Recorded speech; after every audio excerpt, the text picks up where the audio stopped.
Bismillahirrahmanirrahim. Assalamualaikum warahmatullahi wabarakatuh.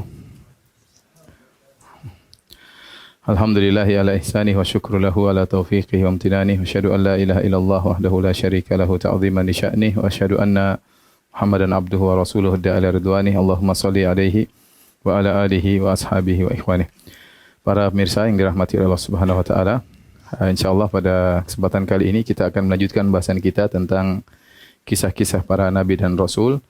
Dan pada 2 pertemuan yang lalu atau 3 pertemuan yang lalu sudah kita bahas tentang silsilah para rasul dan juga tentang Nabi Adam alaihissalam. Maka pada pertemuan kali ini kita akan bahas Nabi dan Rasul yang sangat mulia, dialah Nabi Nuh alaihissalam. Nabi Nuh alaihissalam. Nabi Nuh alaihissalam, ya Allah sebutkan kisahnya dalam banyak surat ya. Di antara surat Al-A'raf, kemudian dalam surat Hud, dalam surat Al-Mu'minun ya, kemudian dalam surat Nuh, dalam surat Al-Qamar. Allah mengulang-ulang menunjukkan bahwasanya pembahasan tentang kisah kaum Nabi Nuh dan kisah Nabi Nuh pembahasan yang penting. Itu banyak pelajaran di sana ya. Buktinya Allah ulang-ulang pembahasan tentang kisah Nabi Nuh alaihissalam. Terutama surat Nuh turun di fase Mekah ya. Surat Nuh adalah surat Makkiyah. Yang di saat itu Nabi SAW para sahabat mengalami tekanan intimidasi dari kaum Quraisy dengan luar biasa. Maka Allah ingin menjelaskan kepada Nabi tentang kisah orang-orang terdahulu. Bagaimana ada seorang Nabi yang pernah sabar luar biasa. Dialah Nabi Nuh alaihissalam. Ya. Wa kullan naqussu 'alaika min anba'ir rusuli ma nuthabbitu bihi fuadak. Kata Allah Subhanahu wa taala, dan kami ya mengisahkan kepada engkau kisah-kisah para rasul wahai Muhammad. Buat apa? Ma nuthabbitu bihi fuadak, yang akan mengkokohkan hatimu dengan mendengar kisah-kisah tersebut ya. Kemudian juga tatkala Allah menceritakan tentang kisah Nabi Nuh dalam surat Hud, kisah yang panjang, di akhir ayat, di akhir kisah kata Allah Subhanahu wa taala, "Wasbir innal aqibata lil muttaqin." Bersabarlah wahai Muhammad, sungguhnya kesudahan yang bagi orang-orang yang bertakwa ya. Kenapa? Karena Nabi Nuh alaihissalam ini sosok kesabaran yang luar biasa. Para mirsa yang dirahmati oleh Allah Subhanahu wa taala, kisah Nabi Nuh dan juga kisah-kisah para nabi yang lain adalah kisah yang nyata, bukan kisah yang fiktif ya. Semua kisah yang Allah sebutkan dalam Al-Quran adalah kisah nyata. Tidak ada kisah yang hanya karangan ya, fiktif, tapi kisah yang benar-benar fakta pernah terjadi ya.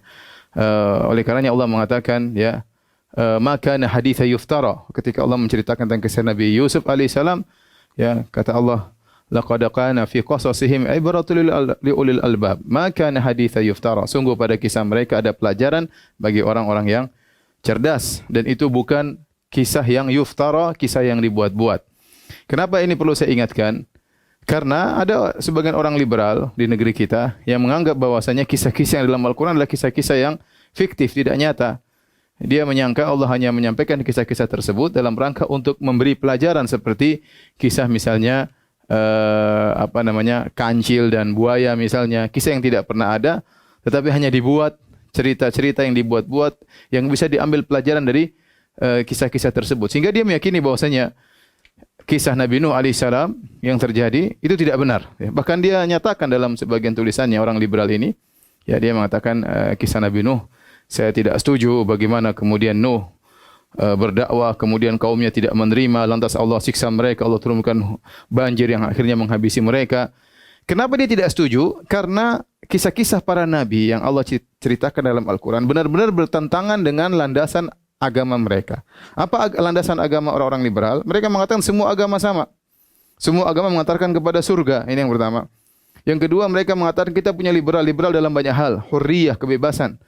Kebebasan dalam menyampaikan pendapat, kebebasan bagi para wanita, kebebasan dalam mengungkapkan, kebebasan dalam berfikir, kebebasan dalam segala hal, dan kebebasan yang paling penting kata mereka adalah hurriyatu diniyah, yaitu kebebasan dalam beragama. Maka kalau dia sudah menetapkan, atau orang-orang liberal mengatakan kebebasan dalam beragama, maka tidak boleh seorang mendakwahkan agamanya kepada orang lain, apalagi dengan maksa, apalagi kalau tidak mau dikasih azab, seperti kisah Nabi Nuh alaihissalam. Dan ini benar-benar kisah Nabi Nuh ini benar-benar menghantam akidahnya orang-orang liberal ya. Saya ulangi, orang liberal mengatakan apa? Semua agama benar ya. Kemudian kita memperjuangkan namanya liberalisme, kebebasan, dan di antara kebebasan yang paling urgen pada diri seorang adalah kebebasan hurriyatul aqidah, kebebasan dalam berakidah, kebebasan dalam bertadayun, dalam beragama. Maka tidak boleh seorang lain otak-atik agama orang lain ya. Mendakwahi, menyalahkan, ini tidak boleh. Apalagi dalam kisah-kisah para nabi, ya, kisah Nabi Nuh alaihissalam, Nabi Nuh berdakwah tidak diterima, Allah kasih azab. Kemudian Nabi Hud berdakwah, kaumnya tidak terima, Allah kasih azab. Nabi Saleh berdakwah, kaumnya tidak terima, Allah kasih azab. Ini tidak masuk dalam kamusnya orang-orang liberal. Terpaksa mereka mengatakan bahwasanya kisah-kisah dalam Al-Quran itu hanyalah fiktif, hanya dibuat oleh Allah untuk cocok di zaman Rasulullah sallallahu alaihi wasallam agar orang bisa berkeyakinan, bisa berakhlak mulia. Ini sama dengan pernyataan orang, misalnya orang falasifah ya, yang mengatakan bahwasanya sebenarnya surga dan neraka itu tidak ada. Ya, ini juga dinukil oleh orang liberal. Ya, dalam kitab mereka seperti fikih lintas agama. Mereka menukil semacam ini ya. Kata mereka bahwasanya sebenarnya surga dan neraka itu enggak ada. Itu hanya dibuat-buat oleh Allah Subhanahu wa taala agar orang takut. Sebenarnya enggak ada ya. Ini tentunya tidak benar. Ini semua adalah kekufuran ya. Apa yang dikatakan oleh orang liberal bahwasanya kisah-kisah dalam Al-Qur'an hanyalah kisah-kisah fiktif, sama persis seperti perkataan orang musyrikin ya. Wa qala alladziina kafaru in hadza illa asatirul awwalin. Mereka orang kafir berkata, ini hanyalah dongeng-dongeng terdahulu. Persis seperti perkataan orang musyrikin dahulu. Sama juga ya, wa idza qila lahum madza anzala rabbukum qalu asatirul awwalin. Kalau dikatakan kepada mereka, apa yang Allah turunkan kepada kalian? Mereka mengatakan dongeng-dongeng orang-orang terdahulu. Persis seperti orang liberal. Maka sebelum saya menyampaikan kisah Nabi Nuh dan juga kisah-kisah yang selanjutnya, maka kita sebagai orang Islam harus yakin bahwa ini kisah pernah terjadi. Kisah pernah terjadi ya. Adapun kalau tidak masuk dalam logika orang-orang liberal, biarkanlah mereka ya, karena mereka punya agama sendiri ya. Ya, adapun kita agama kita dibangun oleh Al-Qur'an dan sunnah Nabi sallallahu alaihi wasallam. Baik, kita akan berbicara tentang Nabi Nuh alaihissalam.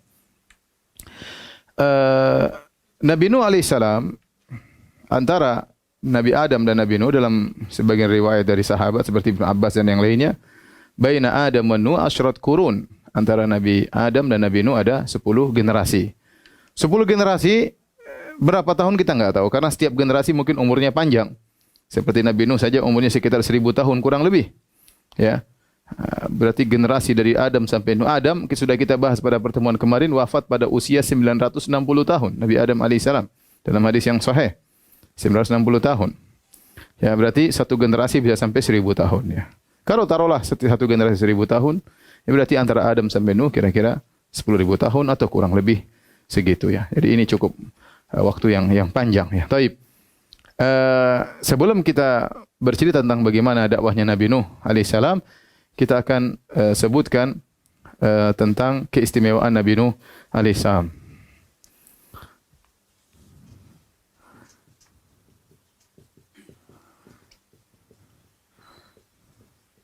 Keistimewaan Nabi Nuh alaihissalam. Banyak keistimewaan Nabi Nuh alaihissalam, di antaranya beliau adalah Abul Bashar As-Sani, nenek moyang yang kedua.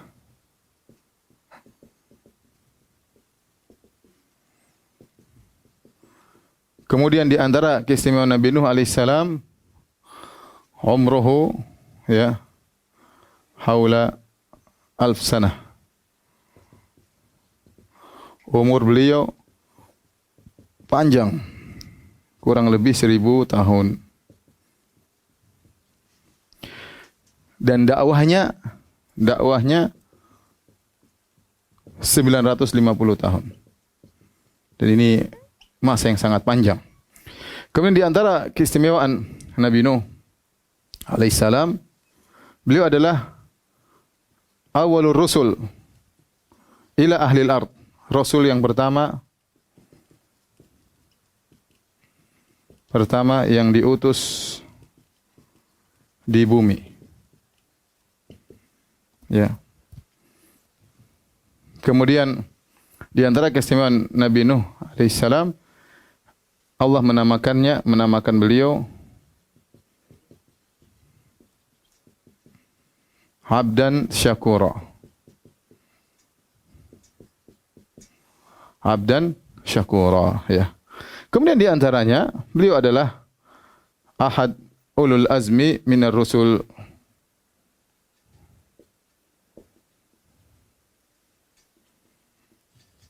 Salah satu ulul azmi. Ulul azmi itu rasul-rasul yang begitu sabar, ya.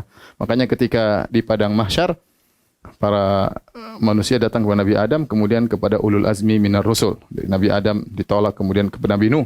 Setelah Nabi Nuh, Nabi bisa memberi syafaat. Kemudian pada Nabi Ibrahim, Nabi Ibrahim tidak bisa ke syafaat. Kemudian kepada Nabi Musa, Nabi Musa tidak bisa. Nabi Isa, baru Nabi Muhammad sallallahu alaihi wasallam. Taib.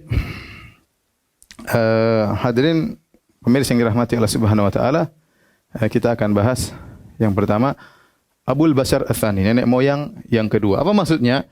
Maksudnya semua manusia adalah keturunan Nabi Adam alaihissalam sekaligus keturunan Nabi Nuh alaihissalam. Itu maksudnya. Semua anak manusia adalah keturunan Nabi Adam sekaligus keturunan Nabi Nuh alaihissalam. Dalilnya di antaranya Allah Subhanahu wa taala berfirman dalam surat Al-Isra, ya wa ataina Musal kitaba wa ja'alnahu hudal li bani Israila alla tattakhidhu min duni wakila dzurriyyata man hamalna ma'a Nuh. Innahu kana 'abdan syakura. Allah tatkala berbicara tentang Bani Israel, kata Allah Subhanahu wa taala, dzurriyyata man hamalna ma'a Nuh. Keturunan bahwasanya Bani Israel adalah keturunan dzurriyyah, itu keturunan orang-orang yang kami angkut bersama Nuh. Yang kami angkut bersama Nuh. Bersama Nuh di kapal.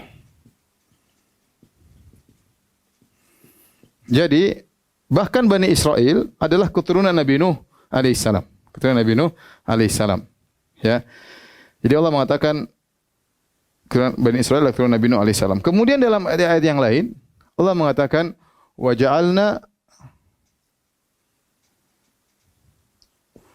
ja'alna dzurriyyatahu humul baqin. Kata Allah, dan kami jadikan keturunan Nuh itulah yang tersisa. Kata Allah, kami jadikan keturunan Nuh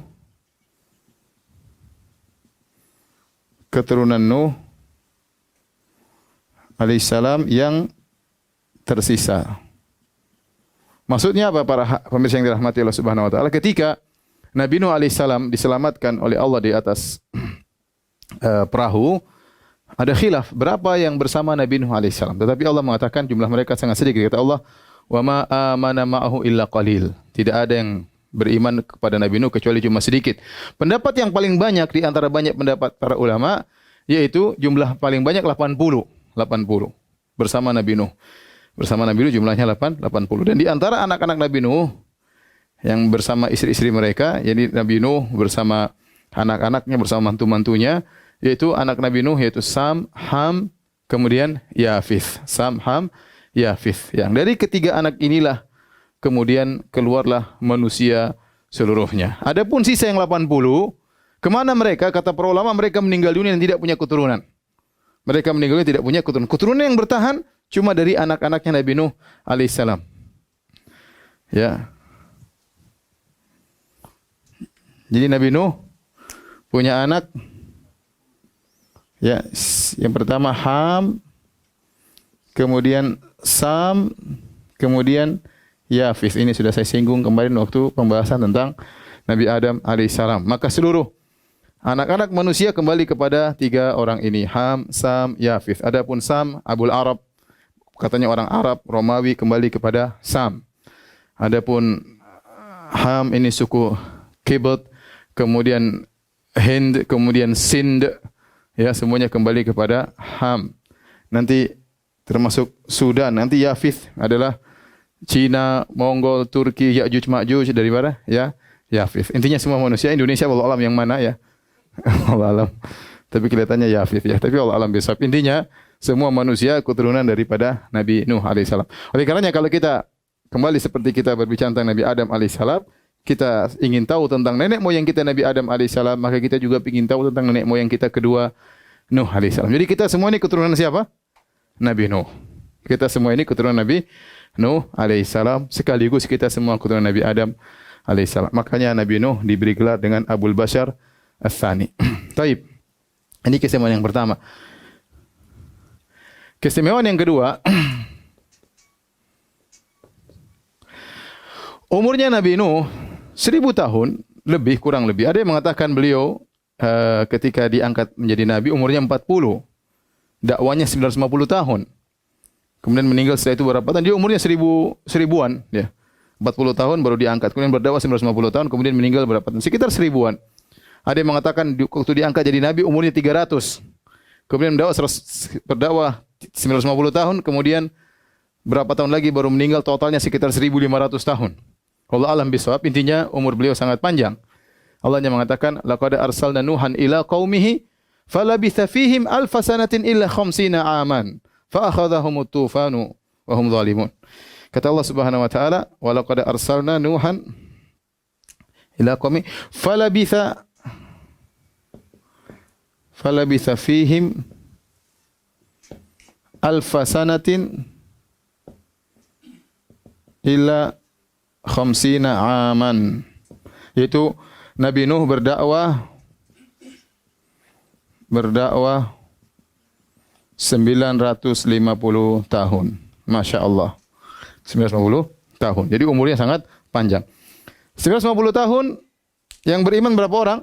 Hasilnya yang beriman 80 orang menurut pendapat yang terbanyak. Taib. Kalau kita rata-ratakan, berarti 950 per 80 sama dengan berapa? Coba kalkulator. 950 bagi 80. Berapa tahun? 950 bagi 80. 12 lah. Berarti sekitar 12 tahun. Berarti satu orang untuk mendapat hidayah satu orang kalau kita rata-ratakan butuh 12 tahun. Ya.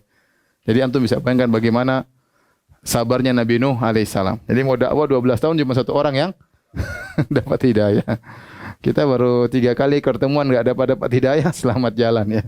Jadi Nabi Nuh alaihissalam ini sabarnya luar biasa. Ya, sabarnya luar biasa. Bayangkan dakwah 950 tahun yang dapat hidayah cuma sekitar 80, jadi 12 tahun baru satu orang dapat hidayah. Kalau kita mau rata-ratakan ini jumlah yang sangat berat.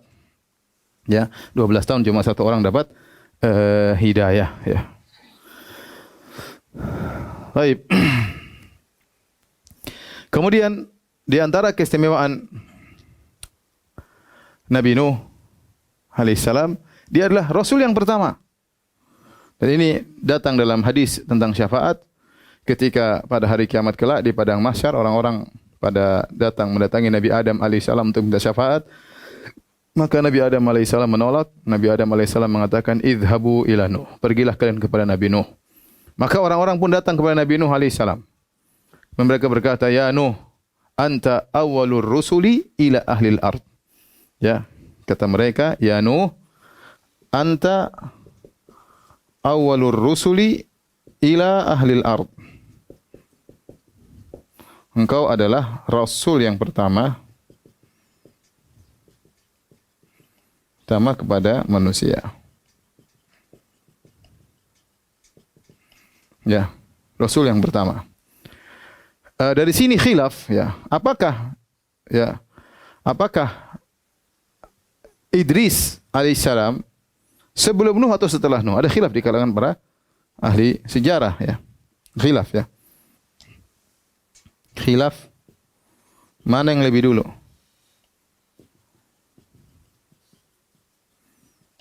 Ada yang mengatakan yang lebih dulu Idris. Dan ini rata-rata ahli tarikh mengatakan demikian.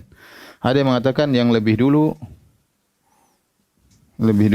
adalah Nuh baru Idris. Ya, karena hadis jelas mengatakan anta awwalur rusuli. Ya. Wadhkur fil kitabi Idris innahu kana siddiqan apa? Nabiyan ya.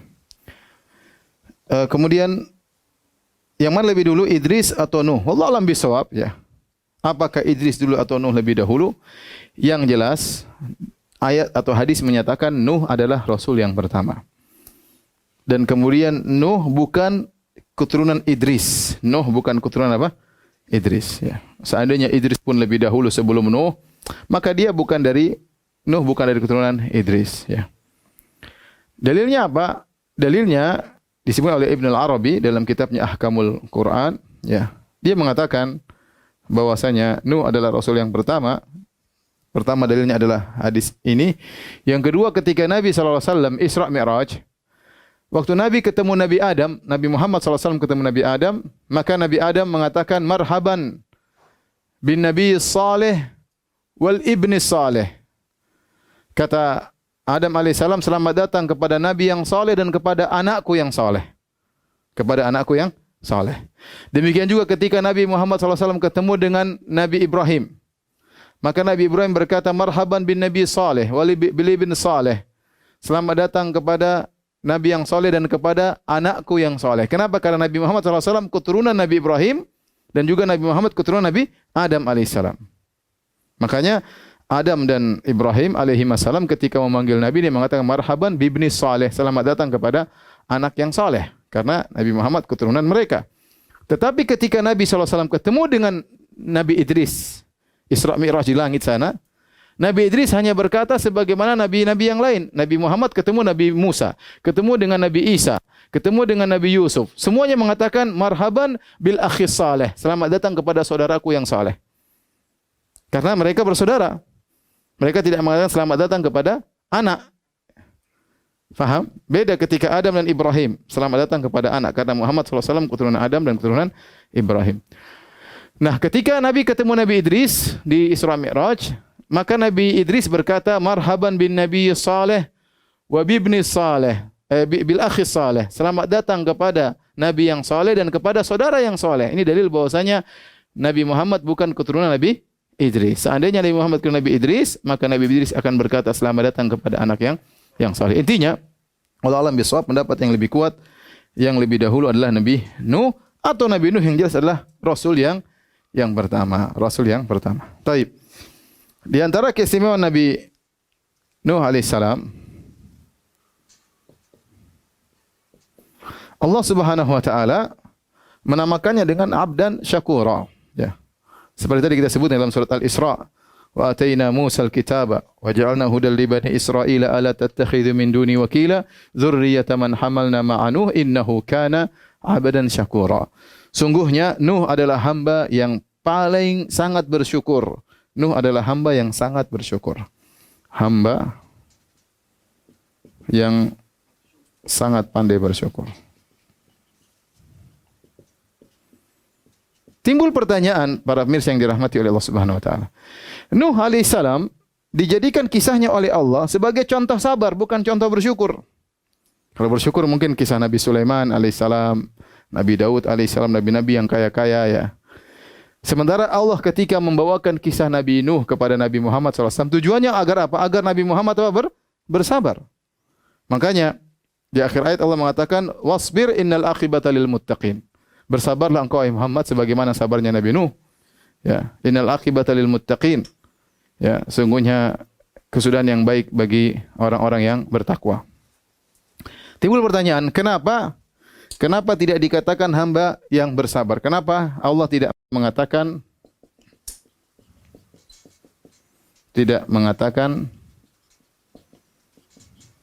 abdan saburan, hamba yang sabar? Ini yang harus kita pikirkan. Apa yang menyebabkan Nuh dikatakan sebagai hamba yang bersyukur, bukan hamba yang bersabar? Dan ini benar-benar dikenali oleh para manusia tatkala di padang mahsyar. Ketika mereka datang meminta syafaat kepada Nabi Nuh, mereka menyebutkan dua keistimewaan Nabi Nuh. Kata mereka, ya Nuh, anta awalur rusuli ila ahlil ardi. Wahai Nuh, engkau adalah rasul yang pertama yang diutus di atas muka penduduk bumi. Wa qad sammaka Allahu abdan syakura, dan Allah menamakan engkau dengan hamba yang pandai bersyukur. Dan ini menakjubkan. Nabi Nuh diuji dengan ujian luar biasa. Bayangkan berdakwah 950 tahun. Istrinya kafir. Anaknya kurang ajar. Kaumnya brengsek. Nanti kita ceritakan. Luar biasa.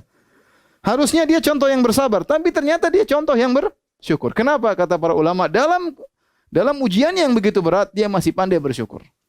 Dalam ujian yang berat, disebutkan setiap dia habis makan, dia memuji Allah. Setiap pakai sendal, dia memuji Allah. Setiap pakai baju, dia memuji Allah. Dalam segala hal, dia memuji Allah Subhanahu wa taala. Seperti Nabi SAW selalu mengatakan alhamdulillah ala kulli hal. Dalam segala hal. Apapun Nabi Nuh alaihissalam mengedepankan syukur kepada Allah Subhanahu wa taala. Ini yang harus kita, ya paling tidak kita bisa tiru-tiru sedikit Nabi Nuh alaihissalam. Ya. Saya kadang mikirin luar biasa Nabi Nuh alaihissalam. Harusnya yang paling pas hamba bersabar, tapi ternyata Allah menamakannya hamba bersyukur. Kenapa? Dalam ujian yang begitu berat, ternyata beliau alaihissalatu wassalam senantiasa bersyukur kepada Allah, tidak banyak mengeluh. Ya, padahal ujiannya begitu berat. Alaihissalatu wassalam. Inilah Nuh diberi nama oleh Allah adalah abdan syakuran. Adapun keistimewaan yang lain ini dimiliki juga oleh lima nabi yang lain. Siapa ulul azmi minar rasul? Yang pertama siapa? Nuh. Yang kedua siapa? Ibrahim. Kemudian Musa alaihissalam. Kemudian Isa alaihissalam. Yang kelima Muhammad sallallahu alaihi wasallam. Ulul azm ini artinya tekad. Jadi mereka ini ulul azmi minar rusul, fasbir kama sabar ulul azmi minar rusul. Kata Allah Subhanahu wa taala, fasbir kama sabara ulul azmi minar rusul. Kata Allah, bersabarlah sebagaimana sabarnya ulul azmi. Rasulullah tersebut meskipun diuji, mereka tatkala diuji mereka tidak pasrah. Dalam kesabaran mereka tak berusaha. Mereka punya azam. Jadi ini sering saya sampaikan bahwasanya namanya sabar itu bukan berarti pasrah, tapi ada ikhtiar. Namanya azam, bukan namanya sabar itu bukan pasrah. Misalnya orang sakit, sabarlah, enggak mau kemana-mana. Enggak, kalau sakit ya berusaha berobat. Itu namanya punya azam. Ya, misalnya berdakwah kemudian maki-maki orang bukan berarti akhirnya berhenti. Enggak. Sabar dengan maki-makian tersebut, tetap berjalan berdakwah. Itu maksudnya. Ya. Dan ini nabi-nabi ini semua diuji luar biasa. Ya, Nabi Nuh luar biasa, Nabi Ibrahim ujiannya luar biasa, Nabi Musa ujiannya luar biasa. Memang Nabi sabar-sabar semua. Nabi Isa alaihissalam ujian luar biasa. Nabi Muhammad SAW juga sangat luar biasa. Mereka tokoh-tokoh yang sangat sabar luar biasa. Tapi kesabaran mereka bukan berarti pasrah. Jangan sampai salah paham. Karena al-azm artinya adalah tekad. Makanya ulul azmi minar rusul, yaitu para rasul yang bersabar. Tapi di balik kesabaran mereka, mereka punya azam yang kuat, tekad untuk terus menjalankan dakwah kepada Allah Subhanahu wa taala. Taib. Ini di antara keistimewaan Nabi Nuh alaihissalam. Kalau sudah tolong dihapus.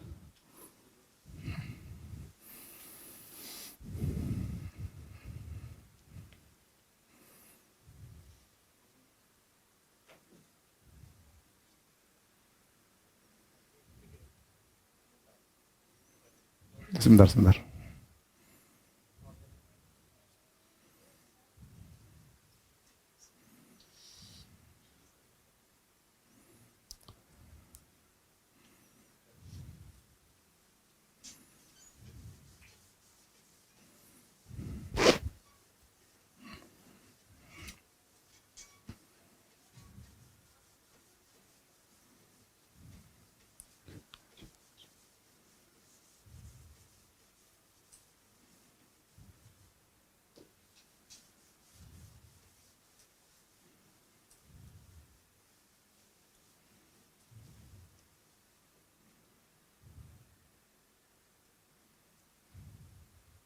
Taib, hadirin dan hadirat, para pemirsa dimanapun Anda berada yang dirahmati Allah Subhanahu wa taala, pada permasalahan yang kedua yang kita bahas tentang metode dakwah Nabi Nuh alaihissalam. Metode dakwah Nabi Nuh alaihissalam.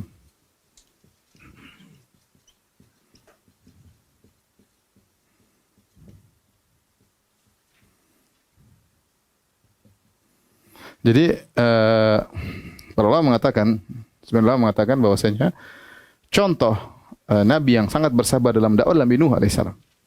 Makanya di surat Al-Ankabut Allah buka dengan firman Alif Lam Mim.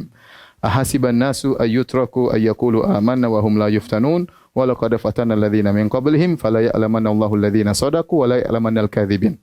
Kata Allah, Ahasiban nasu ayyutraku, apakah manusia setelah mengucapkan kami beriman dibiarkan saja? Enggak.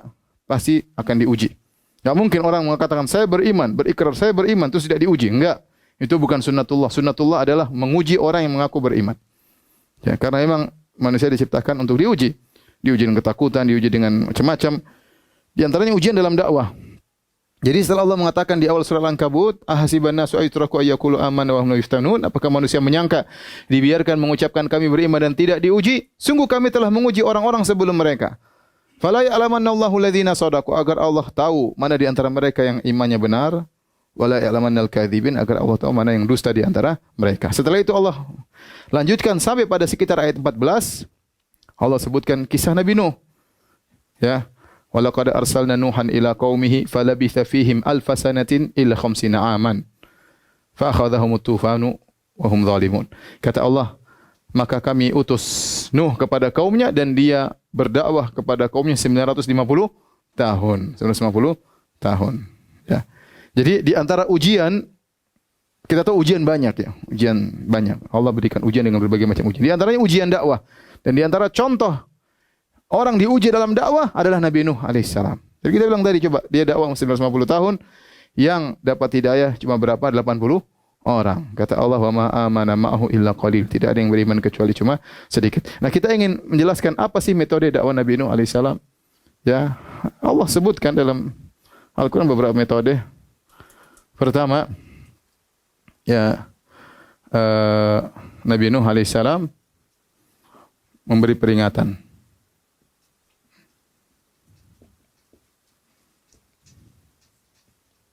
Kalau kita bilang apa? Al-inzar.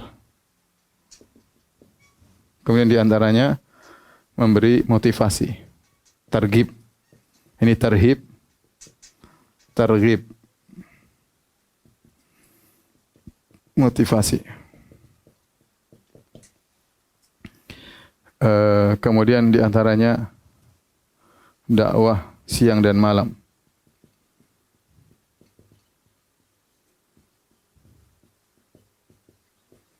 Di antaranya dakwah terang-terangan.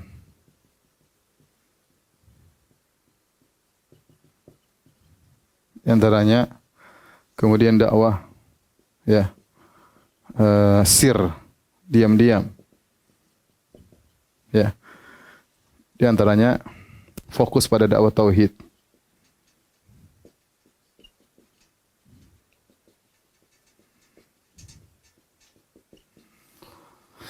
Baik, inilah di antara hal-hal yang dilakukan oleh Nabi Nuh alaihissalam dalam berdakwah, yang kebanyakan Allah sebutkan dalam surat Nuh, Ya. Di antaranya Allah mengatakan, ya, inni lakum nadhirum mubin dalam surat Nuh. Ya. Inna arsalna Nuhan ila qaumihi faqala ya qaumi ibudullaha ma lakum min ilahin ghairu. Apa gimana? Gimana suratnya, ayatnya? Ya, di antaranya Nuh berkata, inni lakum nadhirum mubin. Inni lakum nadhirum mubin.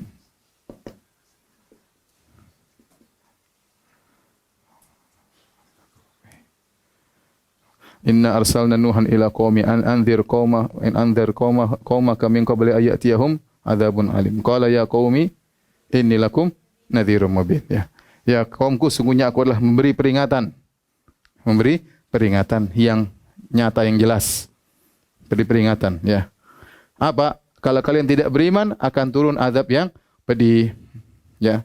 Dalam ayat yang lain, laqad arsalna Nuhan ila qaumihi faqala ya qaumi ibudullaha ma lakum min ilahin ghairuh inni akhafu alaikum adzaba yaumin azim. Ya. Sungguhnya aku khawatir, inni akhafu alaikum adzaba yaumin azim. Ya kaumku, aku khawatir menimpa kepada kalian azab di hari yang dahsyat, ya, azab di hari yang dahsyat.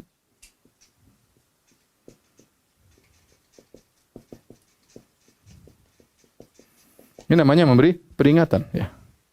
Oleh karenanya seorang dalam berdakwah, ya, jangan dia hanya berdakwah yang targhib aja, motivasi fadailah amal aja, amal ini, tapi harus juga ada beri peringatan, ya.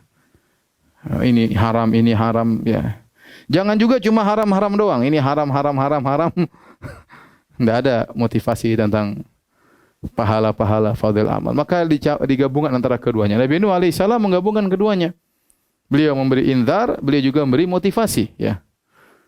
Ani ibudullaha wattaqu wa ati'un, ya. Yaghfir lakum min dzunubikum wa yuakhirukum ila ajalin musamma. Di antaranya Nabi Nuh memberi motivasi dunia dan akhirat kepada kaumnya, ya. Motivasi, ya, dunia dan akhirat. Di antaranya dunia di umur panjang, ya. Wa yuakhirukum ila ajalin musamma.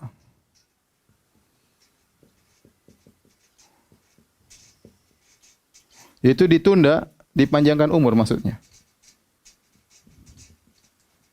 Ini boleh, seorang boleh kalau ada motivasi dunia memang datang dalam ayat, dalam hadis boleh.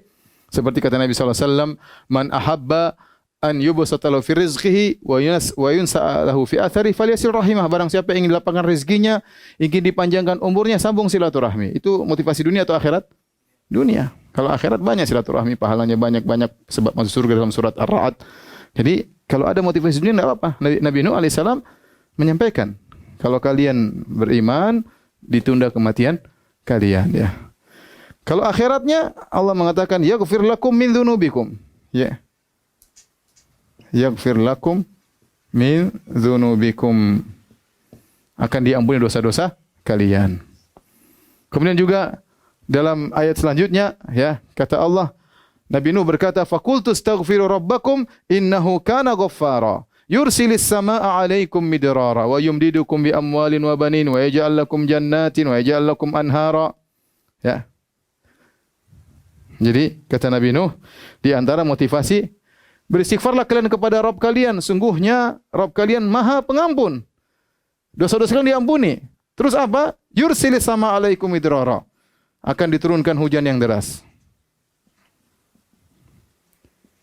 Sepertinya di zaman Nabi Nuh, kaumnya dalam mengalami kekeringan. Ya, sedang mengalami apa? Kekeringan. Yursil sama alaikum midrara wa yumdidukum bi amwalin wa banin. Banyak anak kalian.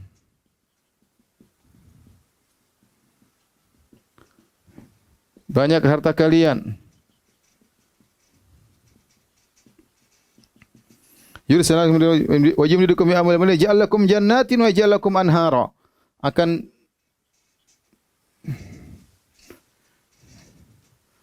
disuburkan kebun-kebun, dibukakan bagi kalian kebun-kebun, dialirkan sungai-sungai.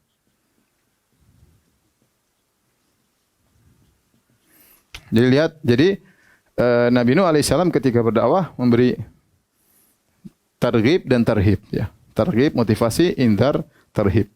Kemudian ada satu lagi saya lupa di sini, ya, yaitu Nabi Nuh dakwahnya menjelaskan keagungan Allah. Ini juga penting.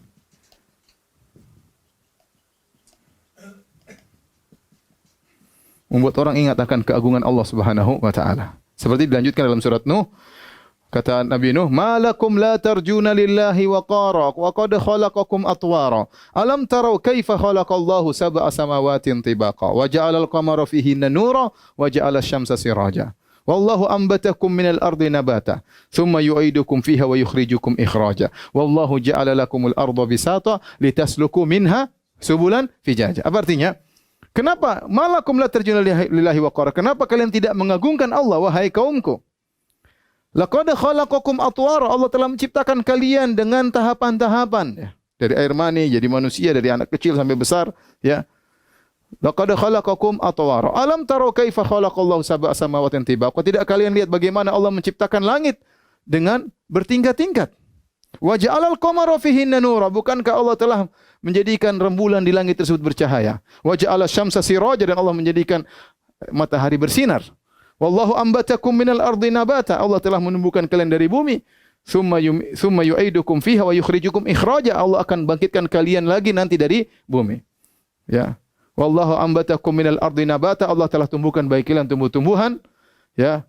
Wallahu ja'alakumul arda bisata. Allah menjadikan ya bumi dihamparkan litasluku minha subulan fijaja, agar kalian mudah untuk berjalan di atas bumi tersebut. Jadi diingatkan tentang keagungan Allah, tentang karunia Allah Subhanahu wa taala. Kadang-kadang orang lupa, ya dia lupa bahwasanya kita ini merasakan nikmat yang begitu banyak ya. Makanya mengeluh.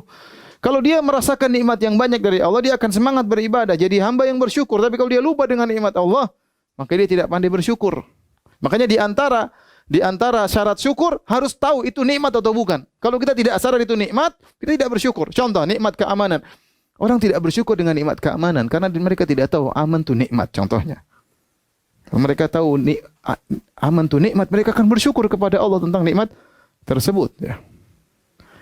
Cuma mata ini nikmat. Orang itu nikmat dari Allah. Orang kalau nggak bisa lihat kayak apa, mata begitu lihat langsung bisa apa? Fokus ya. Kalau lihat orang langsung bisa apa? Fokus. Kalau kamera kan harus di zoom dulu, kecilin besar gini.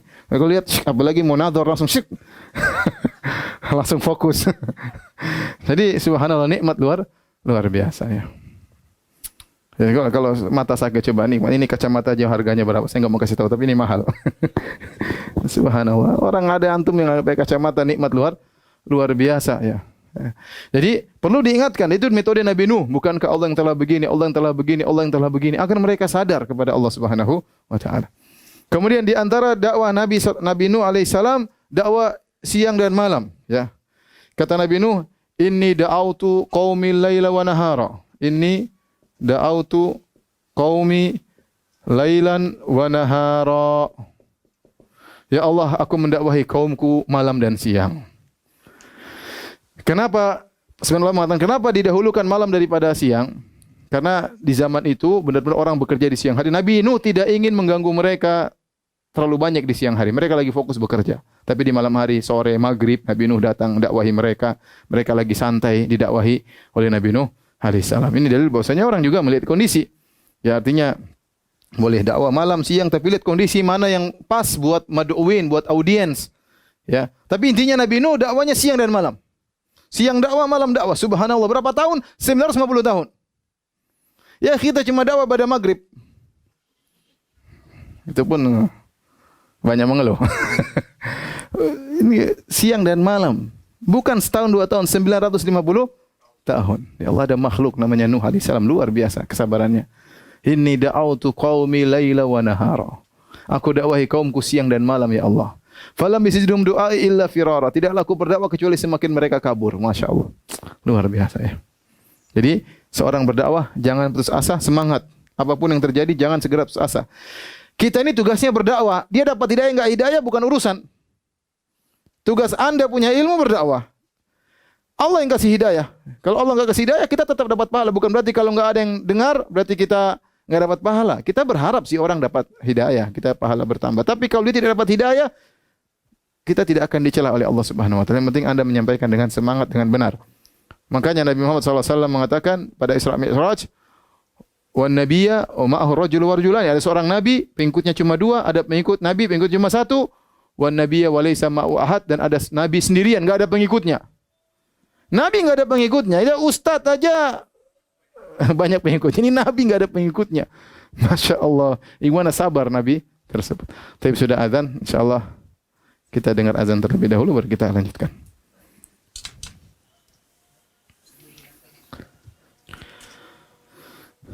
Baik, para pemirsa yang dirahmati oleh Allah Subhanahu wa taala, kita lanjutkan pembahasan kita. Kita masih pada pembahasan tentang metode dakwah Nabi Nuh alaihissalam sebagaimana Allah sebutkan dalam Al-Qur'anul Karim. Kita sudah sebutkan 1 2 3 4 di antaranya Nabi Nuh alaihissalam dakwah terang-terangan ya. Kata Allah Subhanahu wa taala, "Summa inni da'autuhum jihara."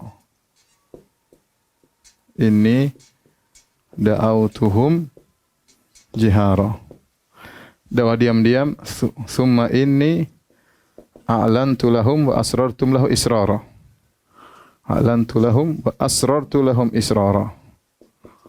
Asrartu lahum israra. Ini juga a'lantu lahum. Jadi di antara metode dakwah Nabi Nuh alaihissalam Beliau berdakwah terang-terangan, jiharan, terang-terangan, ya. Kemudian tidak sembunyi-sembunyi, ya. Terkadang dengan diam-diam, terkadang dengan terang-terangan, ya. Dan ini dua metode, jadi artinya Nabi Nuh alaihissalam berusaha menggunakan metode apapun yang penting bisa berhasil. Ya, maka beliau berdakwah siang dan malam, terkadang dengan terang-terang. Terangan maksudnya apa? Terang-terang itu beliau datang ke perkumpulan kaumnya, kemudian beliau berdakwah. Beliau berdakwah menyampaikan dakwah di tengah-tengah orang, mungkin di pasar-pasar, mungkin di kota-kota. Terang-terangan atau ada sekumpulan orang beliau datang kemudian menyampaikan dakwah agar mereka mendengar apa yang disampaikan oleh Nabi Nuh alaihissalam, agar mereka mendengar risalah dari Allah Subhanahu wa taala. Kemudian wa asrartu lahum israra. Terkadang Nabi Nuh juga dakwah diam-diam. Maksudnya diam-diam dakwah mungkin di antara kalau kita katakan dakwah fardiyah, dia itu datang sendiri. Datang kepada pribadi. Karena ada sebagian orang dia tidak suka kalau didakwahi di depan banyak orang. Dia lebih suka kita dakwah diam-diam, datang ke rumahnya kita ngobrol. Ada orang macam-macam, ya. Seperti sekarang ada orang mungkin dia malu ke masjid mungkin, ya. Dia ingin pengajian di rumah misalnya, enggak ada masalah. Ingin di rumah, enggak dilarang. Pengajian di mana saja tidak jadi masalah. Yang penting jangan kita, saya khusus ustadz hotel, ya, enggak boleh kalau gitu. Ada orang mau di hotel pengajian, oke. Ada orang mau di seminar pengajian, oke. Ada pengajian di atas gunung, oke. Ada pengajian di rumah, oke. Pengajian di pasar, oke. Yang penting pengajian, jangan melanggar syariat, ya. Ya, semuanya kita dakwahi. Orang miskin juga butuh didakwahi, orang kaya juga butuh didakwahi, ya. Ya, adapun ustadz yang kaya-kaya doang aja ini juga jangan. Yang miskin juga butuh ilmumu, ya. Yang miskin aja, yang kaya juga jangan dibiarkan, ya. Yang kaya juga kalau dapat hidayah, mereka akan banyak memberi bantuan kepada Islam. Jadi intinya dakwah dengan cara apapun, ya, silakan. Yang penting tidak melanggar syariat. Nabi Nuh berdakwah terang-terangan, berdakwah diam-diam. Dan kita lihat ternyata nanti akan kita lihat audiens Nabi Nuh orang-orang kaya. Makanya Nabi Nuh dihina oleh mereka, ya, dianggap rendah oleh mereka, tapi Nabi Nuh terus berdakwah. Kemudian di antara metode Nabi Nuh fokus pada dakwah tauhid. Ya. Ya. Ani'budullaha ma lakum min ilahin ghairuh. Sembahlah Allah, tidak ada Tuhan bagi kalian selain Allah. Ani'budullaha ma lakum min ilahin ghairuh. Dan ini semua nabi begitu.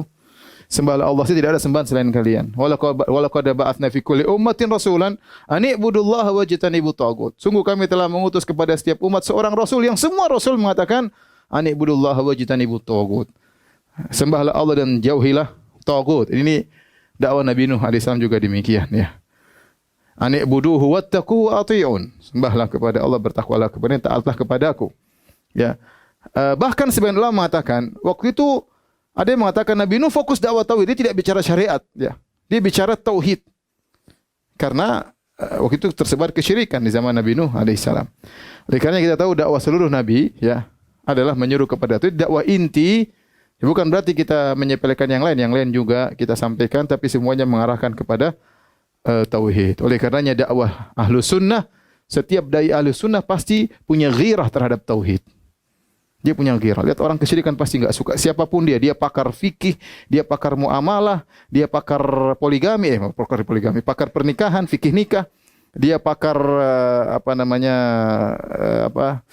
mawaris, hukum warisan, ya. Dia pakar akidah, dia pakar apapun. Kalau sudah bicara tauhid dia pasti punya ghirah, karena itu ciri dai sunnah, ya.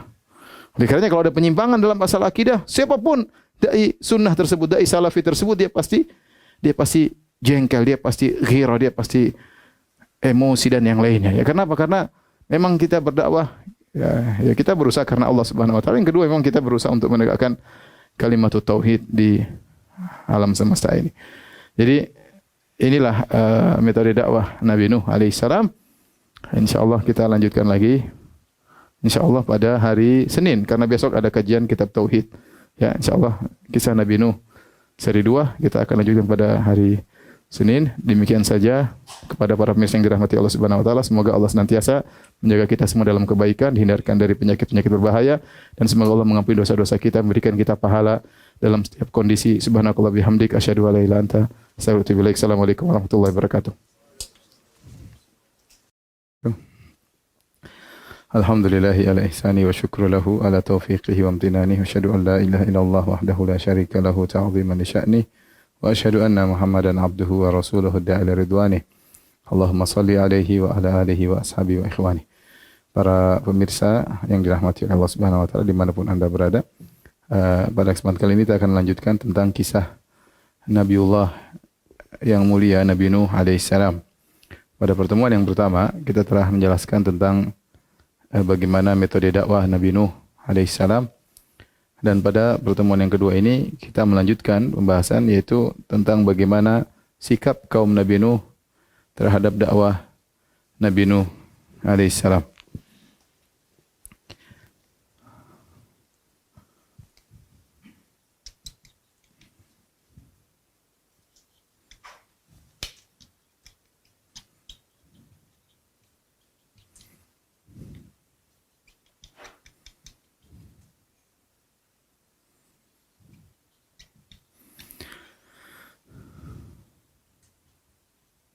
Sikap kaum Nabi Nuh terhadap dakwah Nabi Nuh alaihissalam bisa kita klasifikasikan dengan beberapa sikap ya. Yang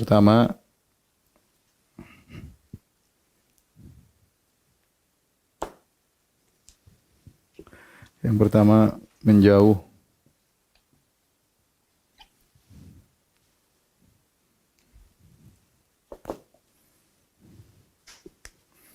Ya, semakin lari. Kemudian yang kedua menuduh dengan tuduhan yang tidak-tidak. Kemudian yang ketiga memberi syubhat, berjidal.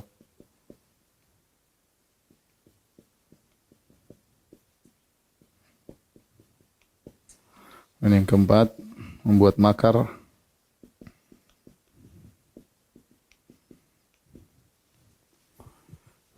Kemudian yang kelima mengancam ya. Ini diantara sikap yang dilakukan oleh kaum Nabi Nuh kepada Nuh alaihissalam. Yang pertama, ketika Nabi Nuh mendakwahi mereka, ya, maka mereka semakin lari dari dakwah Nabi Nuh alaihissalam. Sebagaimana Nabi Nuh mengatakan, Inni da'autu qaumi lailan wa nahara. Ya Rabbku, ya aku sungguhnya telah mendakwahi mereka siang dan malam. Walam yazidhum du'ai illa firara. Dan semakin aku mendakwahi mereka, mereka semakin lari, ya. Kata Nabi Nuh alaihissalam, illa firara. Mereka semakin lari, ya, dari dakwahku. Bahkan Nabi Nuh berkata, wa inni kullama da'autuhum litaghfira lahum ja'alu asabi'ahum fi adhanihim. Dan setiap kali aku mendakwahi mereka, bayangkan kata Nabi Nuh, setiap kali aku mendakwahi mereka. Wa kullama itu artinya setiap kali aku mendakwahi mereka. Untuk apa aku dakwahi mereka? Litaghfira lahum, agar engkau ya Allah ampuni mereka. Apa yang mereka lakukan? Ja'alu asabi'ahum fi adhanihim. Mereka memasukkan jari mereka ke dalam telinga mereka. Wastaghshaw thiyabahum. Kemudian mereka menutup wajah mereka. Wa asarru wastakbaru istikbara. Dan mereka semakin kencang dan semakin sombong. Ini sikap kaum Nabi Nuh ketika Nabi Nuh berdakwah. Jadi kalau Nabi Nuh datang berdakwah, mereka kabur, lari. Kalau kebetulan mereka tidak bisa lari, Nabi Nuh sudah terlanjur datang. Kalau ada mereka kabur, kalau mereka enggak bisa kabur, Nabi Nuh sudah terlanjur datang. Ya, maka mereka mengatakan, silakan Nuh ceramah, tapi mereka tutup telinga mereka. Bayangkan kita ceramah, kemudian orang depan kita nutup telinganya. Ya, saya aja sebagai dai kalau tidak usah tutup telinga. Saya lagi ceramah ada yang main HP, ya saya juga gelisah. Apalagi kemudian tutup telinga seperti ini. Kita dicuekin, ya, tutup telinga. Bahkan kata Allah, ja'alu asabi'ahum, mereka masukkan jari-jari mereka. Allah tidak mengatakan jari-jari saja, tapi jari-jari. Ini ada beberapa pendapat dengan para ulama, dia mengatakan jari-jari mereka maksudnya banyak orang maka jari-jari. Tapi tentunya kita tahu yang bisa masuk di telinga cuma 2 jari. Ada lagi ulama yang mengatakan jari-jari mereka maksudnya mereka berusaha menutup setutup-tutupnya. Seandainya semua jari bisa mereka masukkan, mereka akan masukkan. Saking mereka tidak ingin mendengar satu patah kata pun dari Nabi Nuh alaihissalam. Ya, ja'alu asabi'um fi adhani, mereka masukkan dalam telinga mereka. Bukan cuma itu, wastaghshaw thiyabahum, mereka tutup wajah mereka, tidak mau lihat Nuh alaihissalam. Ini bukan sekali 2 kali kata Nabi Nuh alaihissalam, wa inni kullama, setiap aku dakwahi mereka, litaghfir lahum, dan aku dakwai mereka agar engkau ampuni mereka wahai ya Allah ya. Subhanallah, betapa berat ujian Nabi Nuh, dan ini berlangsung 950 tahun. Agar kita tahu betapa sulitnya dakwah yang dihadapi oleh Nabi Nuh alaihissalam. Kita tahu betapa brengseknya dan bejatnya kaum yang didakwahi oleh Nabi Nuh alaihissalam. Inilah sikap mereka, pertama menjauh, semakin lari. Yang kedua, di antara sikap mereka adalah mereka menuduh ya. Di antara tuduhan yang mereka berikan kepada Nabi Nuh, mereka mengatakan Nuh sesat. Yang kedua, mereka mengatakan Nuh gila. Yang ketiga, mereka mengatakan Nuh hanya ingin cari kedudukan. Adapun pertama, kata mereka, inna lanaraka fi dhalalim mubin. Dalam surat Al-A'raf kata mereka, inna lanaraka fi dhalalim mubin. Wahai Nuh, sungguhnya kami melihat engkau dalam kesesatan yang nyata. Subhanallah. Mereka tidak hanya mengatakan Nuh engkau sesat, bukan cuma sesat, bahkan dhalalim mubin, engkau dalam kesesatan yang nyata. Sungguh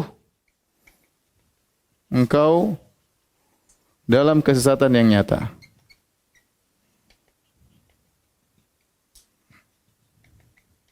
Bayangkan. Tuduhan pertama. Ya. Dan Nabi Nuh alaihissalam menjawab dengan tenang. Dia mengatakan, ya qaumi laisa bi dhalalatun, walakinni rasulun min rabbil alamin. Uballighukum risalati rabbi wa ansahu lakum wa a'lamu minallahi ma la ta'lamun. Subhanallah, kata para ulama, Nabi Nuh jawab dengan tenang, dituduh sesat. Harusnya Nabi Nuh bisa jawab, ente yang sesat, bukan saya. Tapi Nabi Nuh alaihissalam tidak membalas dengan balasan tersebut. Bahkan dia membantah dengan tenang. Dia mengatakan, ya qaumi laisa bi dhalalatin, laisa bi dhalalatun. Wahai kaumku, sungguhnya tidak ada kesesatan pun sedikit pada diriku. Akan tapi aku ini ditugaskan oleh Allah, rasulun min rabbil alamin. Aku ini perantara antara Allah dengan kalian. Tugasku apa? Uballighukum risalati rabbi. Aku menyampaikan pesan-pesan dari Rabbku. Wa ansahu lakum, dan aku niatnya menasihati kalian. Wa a'lamu minallahi ma la ta'lamun, dan aku tahu apa yang kalian tidak ketahui. Jadi dituduh sesat. Bayangkan dai, kita sedih, kita menyampaikan kebaikan dibilang menyesatkan. Subhanallah. Tapi itu dialami oleh Nabi Nuh alaihissalam. Bukan sekali dua kali, itu santapan hari-harian, ya. Ya, setiap hari, pagi, siang, sore, malam selalu dikatakan ente sesat, ente sesat, ente sesat. Ya. Bayangkan, yang ikut cuma 80 orang, sisanya ribuan orang sesat ya. Dan itu yang dialami oleh Nabi Nuh alaihissalam. Maksud saya, kita ingin bayangkan bagaimana beratnya dakwah Nabi Nuh alaihissalam. Apa yang kita rasakan dai-dai zaman sekarang, enggak ada apa-apanya dibandingkan dialami oleh Nabi Nuh alaihissalam. Ya. Saya ulangi, yang ikut cuma 80 orang. Selama 950 tahun totalnya 80 orang. Sisanya ribuan, ya, semuanya tiap hari bilang sesat, nuduh. Ya, kita Nuh ingin kebaikan malah dituduh menyesatkan. Kemudian tuduhan berikutnya, ya, mereka mengatakan majnudun wasdujir, majnun, gila. Subhanallah. Dikatakan gila. Nabi dikatakan gila, ya. Itu bayangkan kalau ada orang ceramah, antum sebagai ustaz ceramah di masjid, tahu-tahu ada orang datang bilang ini orang gila. Subhanallah. Dia menyampaikan dalil, menyampaikan risalah dari Rabbul Alamin, kemudian dikatakan gila. Dan mereka bohong. Mereka tahu siapa Nuh. Mereka sudah hidup lama bersama Nuh. Nuh dari mereka sendiri, ya. An anzir qaumaka, kata Allah, wahai Nuh, berilah peringatan kepada kaummu. Nuh tidak mendakwahi kaum yang lain. Nuh alaihissalam hidup bersama mereka sejak kecil. Mereka tahu betul bagaimana Nuh alaihissalam. Tidak mungkin dikatakan dia gila. Tapi karena tidak sesuai dengan hawa nafsu mereka, maka mereka menuduh Nuh sebagai orang gila. Kemudian tuduhan berikut, kata mereka, ya, ma hadza illa basyarum mithlukum yuridu ayyatafaddala alaikum. Ayyatafaddala alaikum. Jadi kata mereka, Nuh itu hanya ingin mengungguli kalian. Mengungguli kalian, yaitu menjadi pemimpin. Ini juga tuduhan tidak benar, ya. Nabi Nuh kalau ingin jadi pemimpin, Nabi Nuh akan, karena yang ikut Nabi Nuh rata-rata orang miskin. Rata-rata orang miskin. Kalau Nabi Nuh ingin jadi pemimpin, dia akan mengikuti keinginan mereka, ya. ingin mengikuti mereka, kemudian meninggalkan orang-orang miskin tersebut, ya. Saya lupa di antara syarat mereka juga memberi persyaratan. Jadi ada 1, ya, 2, 3, 4, 5, 6. 6 sikap kaum Nabi Nuh alaihissalam yang bisa kita syarikan dari Al-Quranul Karim. Jadi di antara tuduhan mereka menuduh Nuh hanya mencari kedudukan. Subhanallah. Bayangkan Nabi Nuh ikhlas, wa ansahu lakum, aku ingin menasihati kalian. Kata mereka, enggak, kau ingin cari kedudukan, kau ingin jadi pemimpin, kau ingin aku sebagai nabi supaya kau jadi pemimpin kita, kepala suku kita. Itu tuduhan mereka. Jadi kaum Nabi Nuh suka jidal, ya, suka mendebat Nabi Nuh. Tapi di antara sikap mereka kasih syubhat. Apa syubhat mereka? Mereka kasih 2 syubhat di antaranya. Kata mereka, syubhat pertama, Nuh hanya manusia.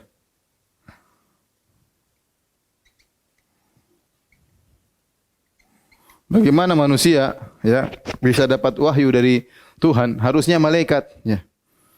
Ya, kata mereka, ma hadza illa basyarun mithlukum dalam surat Al-Mu'minun. Yuridu ayyatafaddala alaikum walau syaa Allahu la anzala malaikah. Kata mereka, law syaa Allahu la anzala malaikah. Ma hadza illa basyarun mithlukum, kata mereka, basyarun mithlukum. Manusia seperti kalian. Manusia, basyarun mithlana dalam ayat yang lain, sama seperti kalian. Kemudian kata mereka, walau syaa Allah la anzala malaikah.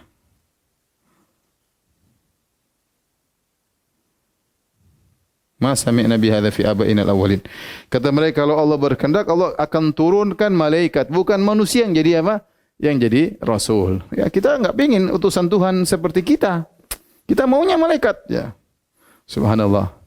Ini syubhat mereka berikan untuk menolak dakwah Nabi Nuh alaihissalam. Mereka tidak punya dalil sebenarnya, tapi mereka sengaja syubhat untuk cari dalih, untuk cari argumen untuk bisa menolak dakwah Nabi Nuh alaihissalam. Ini syubhat yang pertama. Nabi Nuh jawab syubhat ini.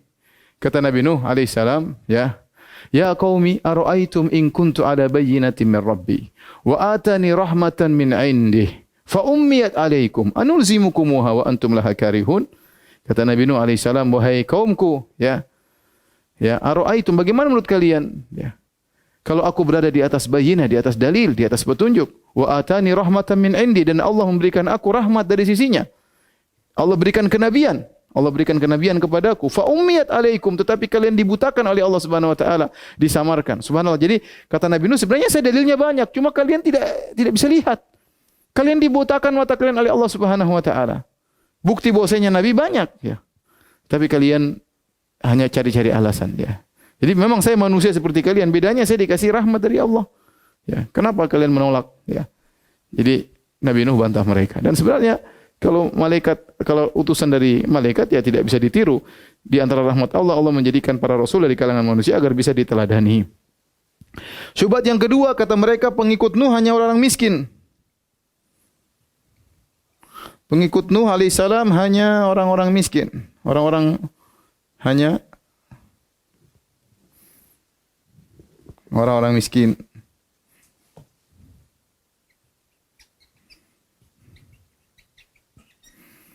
Kata mereka, wa ma naraka taba'aka illa alladhina hum aradhiluna badiyar ra'i. Kata mereka, kami melihat, ya, tidak ada yang ikut engkau wahai Nuh kecuali hanya orang-orang rendahan di sisi kami yang lekas percaya. Beda kalau kita, kalau kau dakwah benar harusnya ikut orang kaya. Kenapa ikut dakwamu cuma orang miskin? Aradhiluna, orang-orang rendah di sisi kami.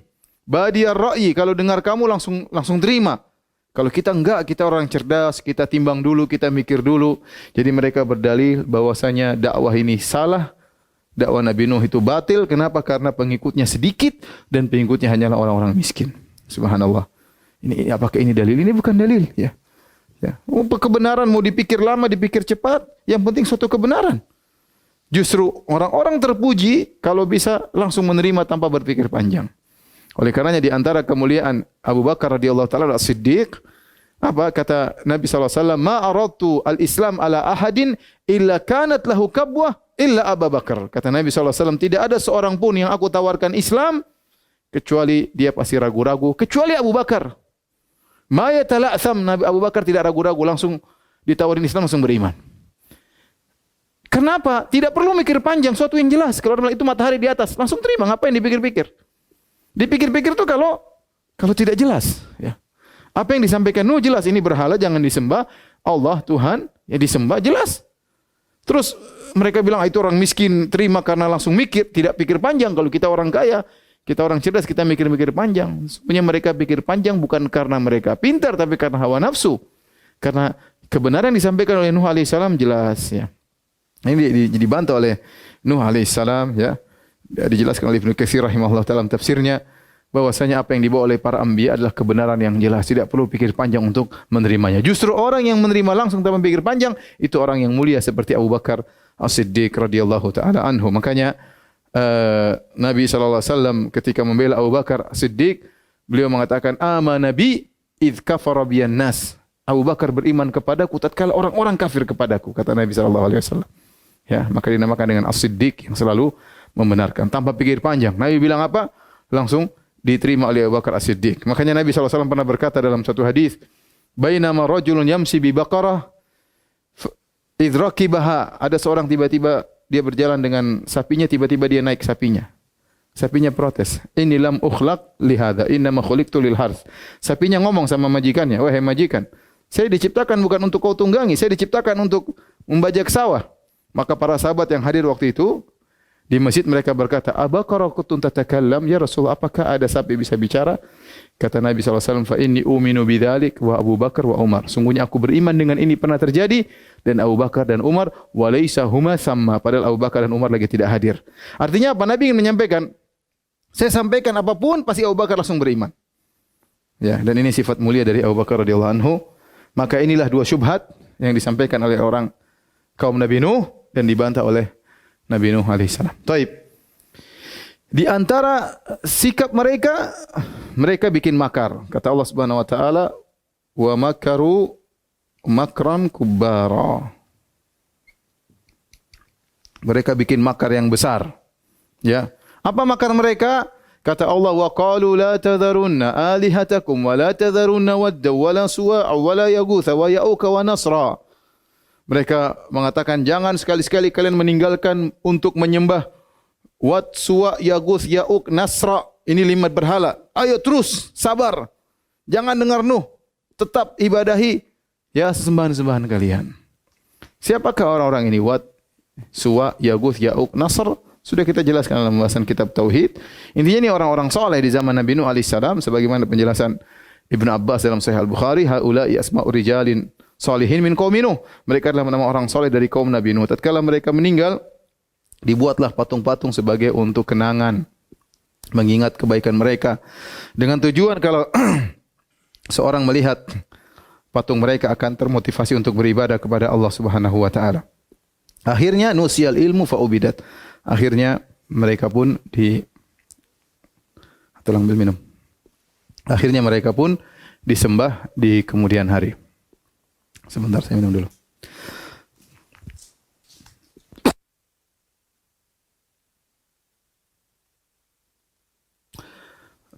Jadi itulah makar mereka. Jadi Nabi Nuh berdakwah, mereka juga berdakwah. Ini pembesar-pembesar kaum Nabi Nuh, mereka juga berdakwah kepada kaum mereka. Ayo jangan dengar Nuh, sembahlah sembahan-sembahan kalian. Wat, Suwa, Yaguth, Ya'uq, Nasra, berhala-berhala, sembah mereka. Terus, Nuh berdakwah, mereka juga berdakwah. Ini makar yang besar kata Nabi Nuh. Kenapa? Makar mengajak orang untuk berbuat kesyirikan. Jadi mau saya, ikhwan, ya akhwat, para pemirsa yang dirahmati Allah Subhanahu wa taala. Jadi bukan cuma kita yang berdakwah, ahlul batil, ya, orang-orang di atas keburukan mereka juga berdakwah, ahlu syirik mereka juga berdakwah, ya. Bahkan mereka memiliki biaya yang besar untuk berdakwah, ya.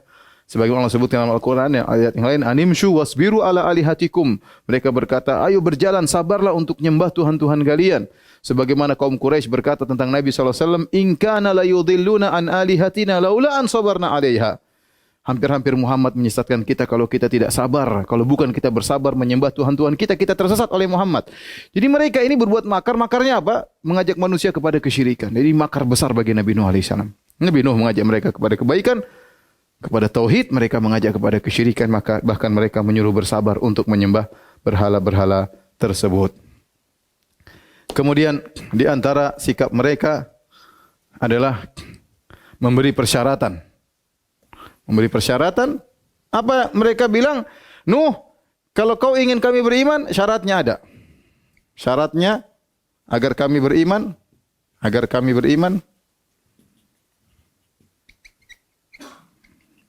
apa sih syaratnya? Yang pertama, kau harus kaya. Yang kedua, engkau harus malaikat. Kau harus jadi malaikat.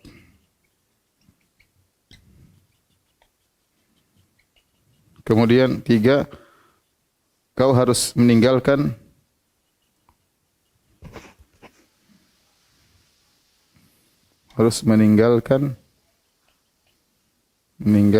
orang pengikutmu yang miskin, para pengikutmu yang miskin.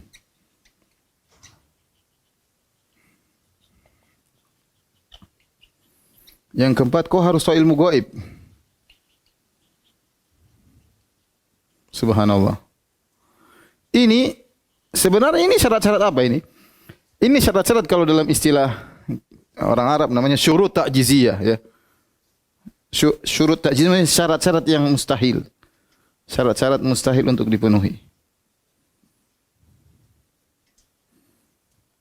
Mereka kasih persyaratan ini buat apa? Bukan untuk beriman, tapi untuk supaya bisa tidak beriman. Karena mereka tahu Nuh tidak bisa penuhi. Dan inilah kebiasaan para orang-orang kafir terhadap Nabi dari mereka. Saya contohkan seperti Nabi Saleh. Nabi Saleh, dakwah mereka sudah capek, mereka bilang, Saleh, kalau kau beriman, kalau kau ingin kami beriman kepadamu, itu batu besar, keluarkan onta dari situ dalam kondisi bunting. Tentunya mereka niatnya supaya Nabi Saleh enggak bisa. Ternyata bisa. Begitu keluar, mereka tetap tidak beriman. Contoh Fir'aun. Mau beriman apa syaratnya? Mau beriman, wahai Musa, duel sama para penyihirku. Kalau kau menang, saya beriman. Ternyata waktu Nabi Musa alaihissalam menang, kata mereka, innahu lakabirukumul ladzi 'allamakumus sihr. Ini Musa guru kalian rupanya yang ngajarin kalian sihir. Kalian sudah bersekongkol untuk berbuat penipuan. Jadi itu syarat ta'jiziyah, hanya syarat yang bukan untuk mereka beriman, tapi hanya sekedar untuk lari dari keimanan supaya mereka tidak. Jadi syarat dipasang bukan untuk beriman supaya tidak beriman. Dan Nabi Nuh dikasih syarat seperti ini. Ya. Apa Nabi Nuh menjawab? Nabi Nuh tidak bisa penuhi, ya. Wala aqulu lakum indi khazainullah wala a'lamul ghaib wala aqulu inni malak wala aqul ladzina tasdari a'yunukum lan ya'tiyahumullahu khairan Allahu a'lamu bi imanihim ya wa ma ana bitaridil ladzina amanu innahum mulaqu rabbihim walakinni arakum qauman tajhalun. Kata Nabi Nuh jawab semua ini dalam satu ayat. Kata dia, syarat ini ya harus kaya, kata dia. Ya, aku tidak memiliki khazainullah. Aku tidak memiliki kekayaan Allah Subhanahu wa taala. Kekayaan bukan milikku. Allah mau kasih enggak. Ya. Wala amlikul ghaib wala aqulu inni malak. Aku tidak mengetahui ilmu gaib dan aku tidak berkata aku adalah seorang malaikat. Aku bukan malaikat, aku tidak ilmu gaib. Aku nabi. Aku tidak punya kekayaan Allah. Aku tidak tahu ilmu gaib. Aku bukan malaikat. Ya, dan aku tidak akan wa ma ana bitaridil ladzina amanu, dan aku tidak akan mengusir orang-orang yang miskin meskipun mereka miskin telah beriman kepadaku, aku tidak akan mengusir mereka. Ya. Ya. Wa ya qaumi may yansuruni minallah in tarattuhum afala tadhakkarun. Wahai kaumku, kalau aku nuruti kemauan kalian, aku usir nih orang miskin, Allah kasih aku azab, siapa yang tolong aku? Kalian mau tolong aku? Enggak, subhanallah. Nabi Nuh bilang, iya, kalau saya ikuti kalian, ini orang miskin saya usir. Kalian jadi pengikutku, tahu-tahu Allah kasih adab. Siapa yang tolong aku? Iman kepada Allah luar biasa, iman kepada hari akhirat. Ya. Nabi Nuh tidak mau memenuhi persyaratan mereka. Satu pun tidak dipenuhi. Persyaratan mereka. Gimana Nabi harus tahu ilmu gaib? Enggak, Nabi tidak tahu ilmu gaib. Harus kaya, Nabi enggak harus kaya. Ya. Pengikutnya harus kaya? Enggak, pengikut enggak harus kaya. Ya. Harus jadi malaikat? Enggak. Itu bukan syarat-syarat Nabi. Tidak dipenuhi oleh Nabi Nuh alaihissalam. Akhirnya mereka jengkel tatkala debat, ya tatkala debat dialog tidak berhasil, kalah. Akhirnya pakai apa? Pakai otot. Apa kata mereka? La illam tantahi ya Nuhu la takunanna minal marjumin. Kata mereka, la takunanna minal marjumin. Wahai Nuh, kalau kau tidak berhenti, kami akan merajammu. Sungguh kami akan merajammu.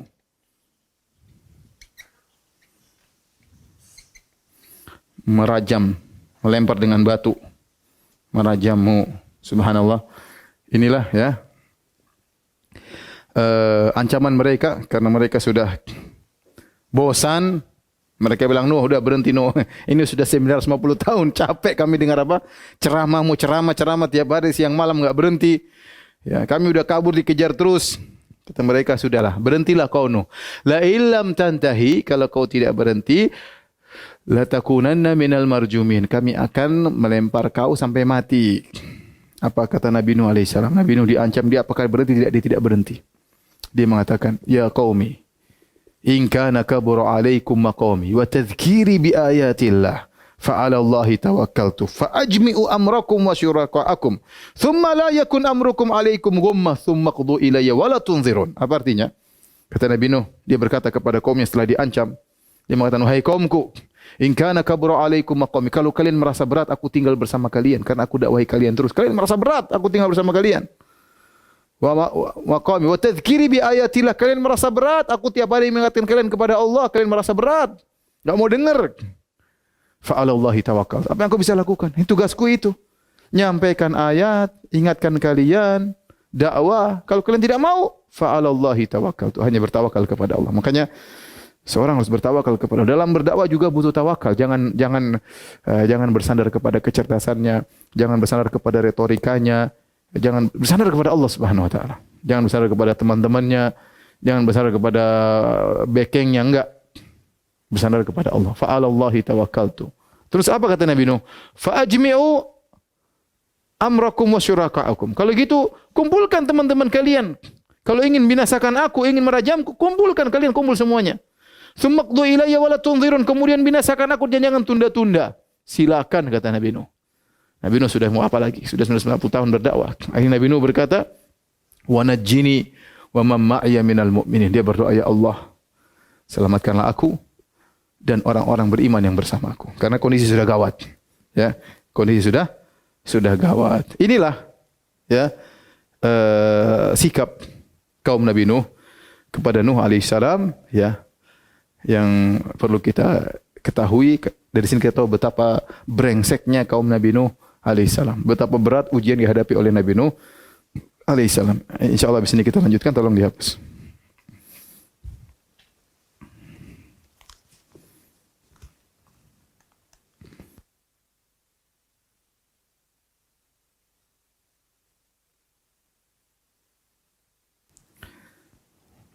Taib. Para pemirsa yang dirahmati oleh Allah Subhanahu wa taala, akhirnya kaum Nabi Nuh capek dengan dakwah Nabi Nuh, ya. Kemudian mereka berkata, qalu ya Nuh qad jadaltana fa aktsarta jidalana fa'tina bima ta'iduna in kunta minas shadiqin. Kata mereka, wahai Nuh, ya, qad jadaltana, kau telah berjidal dengan kami. Padahal sebaliknya mereka yang berjidal kepada Nabi Nuh. Jadi apa? Membalikan fakta. Kata mereka, qad jadaltana, kau telah berjidal kepada kami. Wa aktsarta jidalana, dan kau terus mendebat kami. Jadi Nabi Nuh alaihissalam, setiap mereka kasih syubhat, Nabi Nuh bantah. Nabi Nuh ada syubhat, Nabi Nuh alaihissalam bantah. Kata mereka, fa aktsarta jidalana, kau terlalu banyak ngomong wahai Nuh, terlalu banyak diskusi, terlalu banyak debat. Sudah, enggak usah banyak ngomong Nuh. Fa'tina bima ta'iduna in kunta minas shadiqin. Datangkanlah kepada kami. Kau bilang ini akhafu alaikum adzab yaumin azim. Kau bilang kau takut azab yang pedih akan menimpa kami. Adzab yaumin alim, azab yang pedih, azab yang hari yang dahsyat. Sudah, itu azab suruh datangkan. Tuhanmu suruh turunkan kepada kami. Jadi mereka yasta'jilunal azab. Mereka minta disegerakan azab. Ini sudah di puncak kesombongan. Mana azab itu? Ya Nuh, kalau kau benar-benar nabi, benar utusan Tuhan, suruh Tuhanmu kirimkan azab kepada kami. Tatkala itu, ya, Nabi Nuh berkata, qala innama ya'tikum bihillahu insya'a. Kata Nabi Nuh, kalau Allah berkehendak, Allah akan datangkan azab tersebut. Wa ma antum bimu'jizin. Kalian kalau sudah datang azab, kalian tidak bisa nolak azab tersebut. Wala yanfa'ukum nushi in aradtu an ansaha lakum in kana Allah yuridu ayyughwiyakum huwa rabbukum wa ilaihi turja'un. Kata Nabi Nuh, wala yanfa'ukum nushi. Percuma aku nasihati kalian. Ya, kalau meskipun in aradtu an ansaha lakum, meskipun aku ingin kasih nasihat kepada kalian, in kana Allah yuridu ayyughwiyakum. Kalau Allah berkehendak menyesatkan kalian, percuma nasihatku. Iman kepada takdir. Iman kepada takdir. Nabi Nuh mengambil kesimpulan, dia berdakwah 950 tahun. Ratusan tahun. Ini mereka tidak beriman. Sepertinya Allah tidak berkehendak mereka beriman. Makanya dia berkata, wala yanfa'ukum nushi, tidak bermanfaat nasihatku kepada kalian. In aradtu an ansaha lakum, meskipun aku ingin kasih nasihat kepada kalian, in kana Allah yuridu ayyughwiyakum, kalau Allah berkehendak menyesatkan kalian. Akhirnya, ya, Allah pun berfirman kepada Nuh alaihissalam, wa uhiya ila Nuhin annahu la yu'mina min qaumika illa man qad aman fala tabta'is bima kanu yaf'alun. Kata Allah Subhanahu wa taala, wahai Nuh, telah diwahyukan kepada engkau, diwahyukan kepada Nuh, bahwasanya tidak akan beriman kepada engkau lagi wahai Nuh, kecuali yang sudah terlanjur beriman. Itu 80 aja, enggak bisa tambah lagi. Kata Allah, sudah 80 itu aja. Enggak ada tambahan lagi orang-orang beriman. Maka jangan kau bersih dengan apa yang mereka lakukan. Ketika Nabi Nuh tahu tidak akan ada beriman dan mereka terus membangkang, akhirnya Nabi Nuh berdoa agar mereka celaka kaumnya. Apa Nabi Nuh berdoa? Ya, kata Nabi Nuh, ya, fantasir. Anni maghlubun fantasir. Ya Allah, mereka ingin merajamku, mereka ingin mengalahkanku, mereka menentangku. Aku terkalahkan, mereka mendominasiku. Fantasir, ya Allah, tolonglah aku. Nabi Nuh berdoa, najjini wa man ma'iya minal mu'minin. Ya Allah, selamatkan aku dengan orang beriman bersamaku. Mereka ingin berbuat buruk kepada Nabi Nuh. Nabi Nuh berdoa lagi. Ya, Rabbi la tadhar 'alal ardi minal kafirin dayyara innaka in tadharhum yudhillu ibadaka wa la yalidu illa fajiran kaffara. Ya Rabbku, jangan kau biarkan orang kafir di atas muka bumi ini. Jangan biarkan mereka hidup. Kalau kau biarkan mereka hidup, mereka akan melahirkan orang-orang yang fajir, orang-orang yang kafir. Yudhillu ibadak, mereka akan menyesatkan hamba-hambamu yang masih hidup. Maka Nabi Nuh akhirnya berdoa agar mereka dibinasakan. Taib. Timbul pertanyaan, kenapa Nabi Nuh berdoa agar mereka dibinasakan? Kata para ulama ada 5 sebab. 5 sebab Nabi Nuh alaihissalam mendoakan kaumnya celaka, mendoakan kecelakaan bagi kaumnya.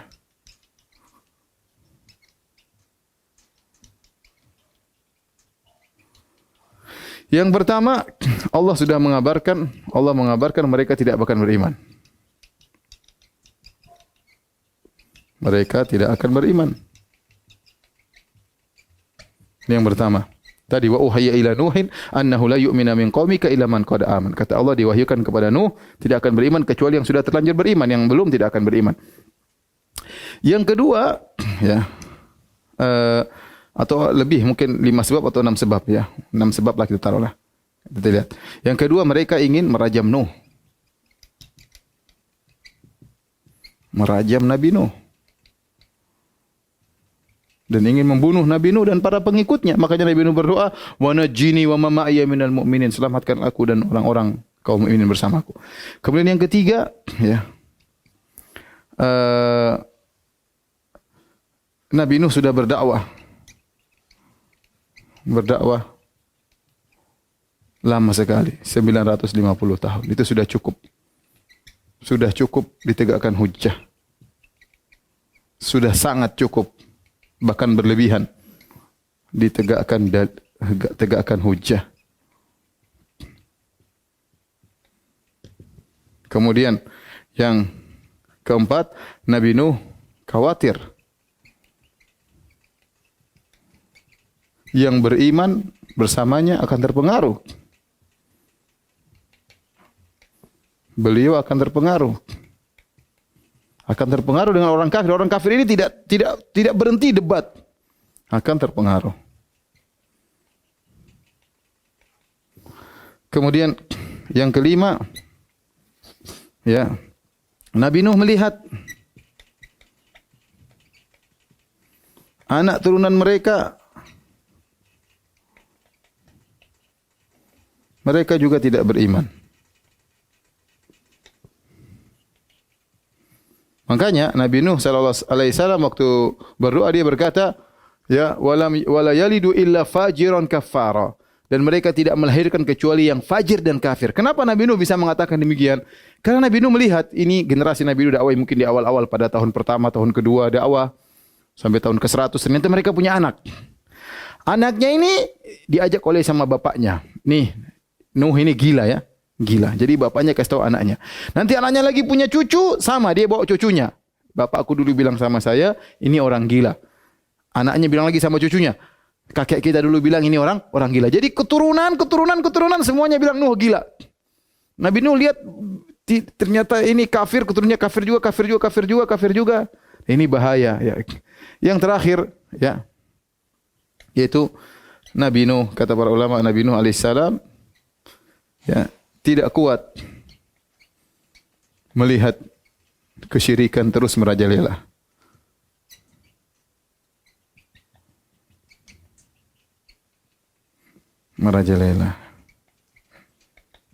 Jadi mungkin ada yang berkata, kenapa Nuh mendoakan keburukan bagi kaumnya? Sudah kita ceritakan tadi, kaumnya yang brengsek, dan ini antara sebab-sebab kenapa Nabi Nuh alaihissalam akhirnya mendoakan keburukan kepada kaumnya. Akhirnya Allah mengabulkan doa Nabi Nuh alaihissalam. Allah mengabulkan doa Nabi Nuh alaihissalam. Apa yang Allah lakukan? Apa yang Allah perintahkan kepada Nabi Nuh?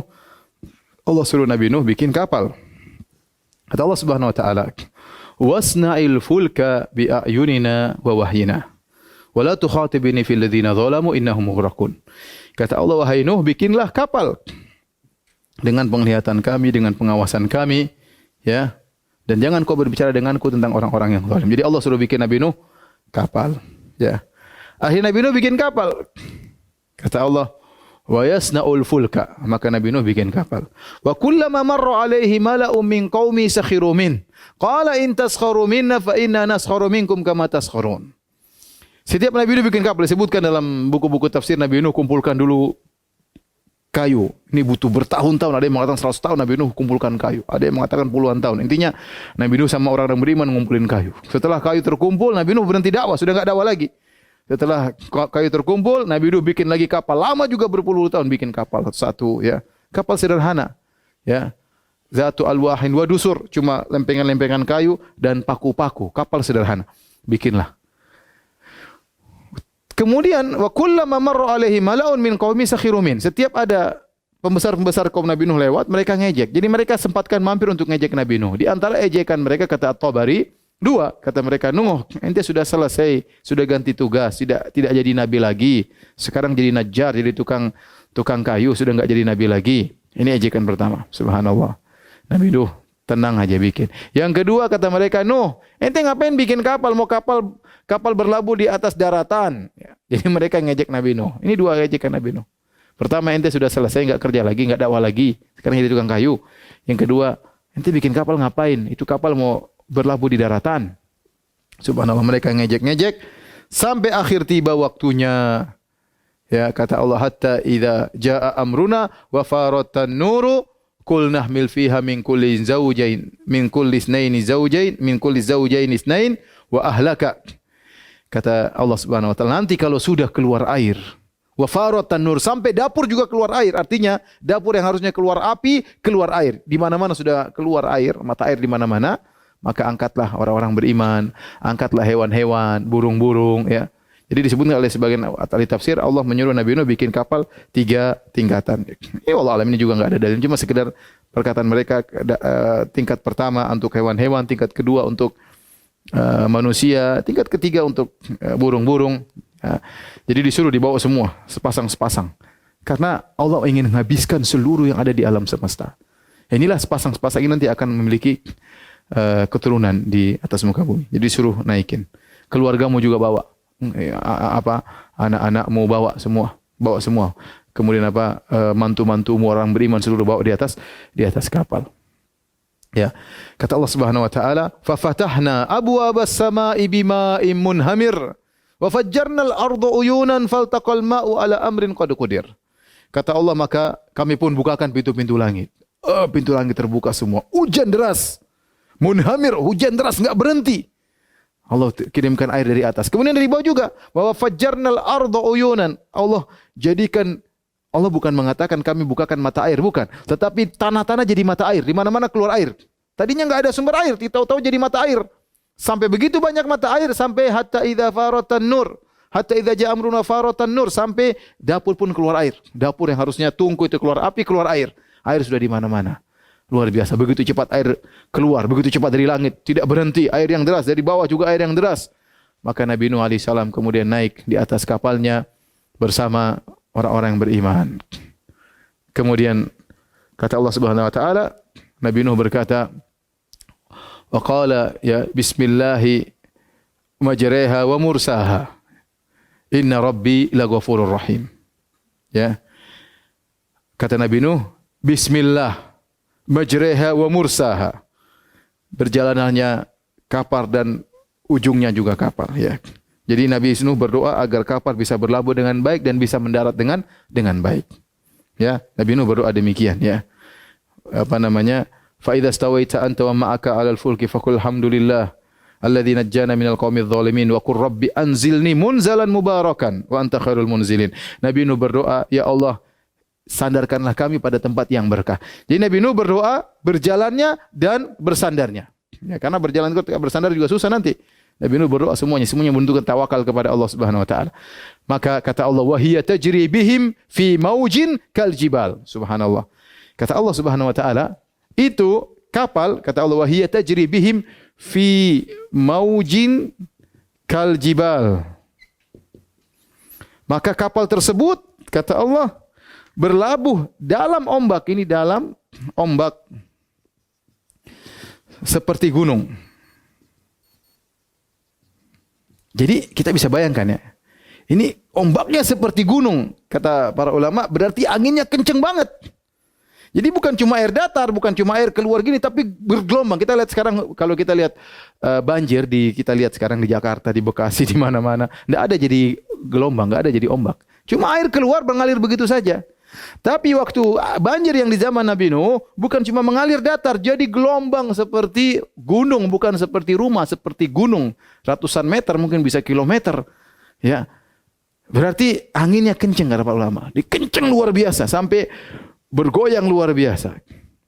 Kata Allah, sampai begitu dahsyatnya ombak tersebut, kata Allah, wa hiya tajri bihim fi maujin. Sampai kapal tersebut seperti mengalir dalam ombak, artinya seakan-akan masuk ombak. Jadi maksudnya ombak itu di atasnya, sampingnya, kirinya, sampai dalam ombak mengalir kapal tersebut. Subhanallah. Kapal apa? Kapal sederhana. Kata Allah, wa hamalnahu ala dzati alwahin wa dusur. Kami angkat Nabi Nuh di atas, ya, kapal yang cuma dibuat dari papan sama paku. Kapal sederhana. Tetapi kapal tersebut berlabuh dengan bismillah, itu masalahnya. Itu yang buat kapal tersebut selamat. Bukan kapal besar, bukan kapal mewah, bukan kapal dengan mesin, kapal sederhana. Wa hamalnahu ala dzati alwahin wa dusur. Tetapi Nabi Nuh berkata, bismillah. Subhanallah. Maka mulailah orang-orang tenggelam. Ya, kata Allah, kata Nabi Nuh, inna rabbi laghafurur rahim. Ya. Bismillahi majreha wa mursaha, inna rabbi laghafurur rahim. Waktu Nabi Nuh berkata bismillah, dia berkata di akhir doanya, inna rabbi laghafurur rahim. Sungguhnya Rabbku Maha Pengampun lagi Maha Penyayang. Para ulama membicarakan, kenapa Nabi Nuh berkata, sungguhnya Rabbku Maha Pengampun lagi Maha Penyayang, padahal ini lagi ombak. Harusnya inna rabbi la syadidul azab, la syadidul iqab. Harusnya Nabi Nuh berkata, sungguhnya Tuhanku azabnya pedih. Sungguhnya Tuhanku hukumannya parah. Tetapi di tengah-tengah azab, Nabi Nuh berkata, inna rabbi laghafurur rahim. Sungguhnya Rabbku Maha Pengampun lagi Maha Penyayang. Apa maksudnya? Sebenarnya tafsir mengatakan Nabi Nuh ingin menyampaikan kepada umatnya, jangan kalian sombong, jangan kalian ujub, kalian selamat ini karena Allah menerima taubat kalian. Ya, Allah sayang kepada kalian. Kalian tidak punya apa-apa untuk menyelamatkan diri kalian. Tapi Allah sayang, Allah menerima taubat kalian yang kita semua tidak luput dari dosa. Dan setiap saat manusia bisa terpaparkan pada dosa yang bisa dia lakukan. Kita begitu, kita tahu, kita bisa dosa mulut, bisa dosa lisan, dosa telinga, dosa penglihatan. Maka jangan ujub dengan kalau Allah menyelamatkan kita bukan karena kita ujub karena saya begini, karena saya begini. Enggak, kalau kita selamat ya kita ini siapa, Allah mau binasakan gampang. Ya. Jangan ujub dengan amal kita, jangan ujub dengan iman kita. Enggak, kita bilang ya alhamdulillah Allah sayang sama kita. Ini pendapat pertama yang disampaikan oleh ahli tafsir. Artinya wallah alam bisa jadi juga ya. Nabi Nuh ingin menjelaskan bahwasanya Rabbku sangat pengampun lagi penyayang, namun kaumku benar-benar bejat. Seharusnya mereka mudah untuk selamat, tinggal beriman. Apalagi kurang waktu 950 tahun untuk didakwahi. Tinggal mereka beriman selesai. 950 tahun sudah lebih daripada cukup untuk menegakkan hujah. Namun mereka tidak mau beriman. Makanya Nabi Nuh mengatakan, Inna Rabbi laghafurur rahim. Taib, kata Nabi Nuh, kata Allah, wahya tajri bihim fi maujin kal jibal. Maka kapal tersebut berlabuh dalam ombak. Ya. Wahya tajri bihim fi maujin kal jibal wa nada nuhan ibnahu wa kana fi ma'zili ya bunayya arkam ma'ana. Subhanallah, di tengah-tengah kaum muslimin di atas kapal tersebut tiba-tiba Allah mentakdirkan ada anaknya Nabi Nuh di depan mata Nabi Nuh. Dialah Yam atau Kan'an. Baik. Kita break dulu azan. Setelah azan kita lanjutkan insyaallah taala.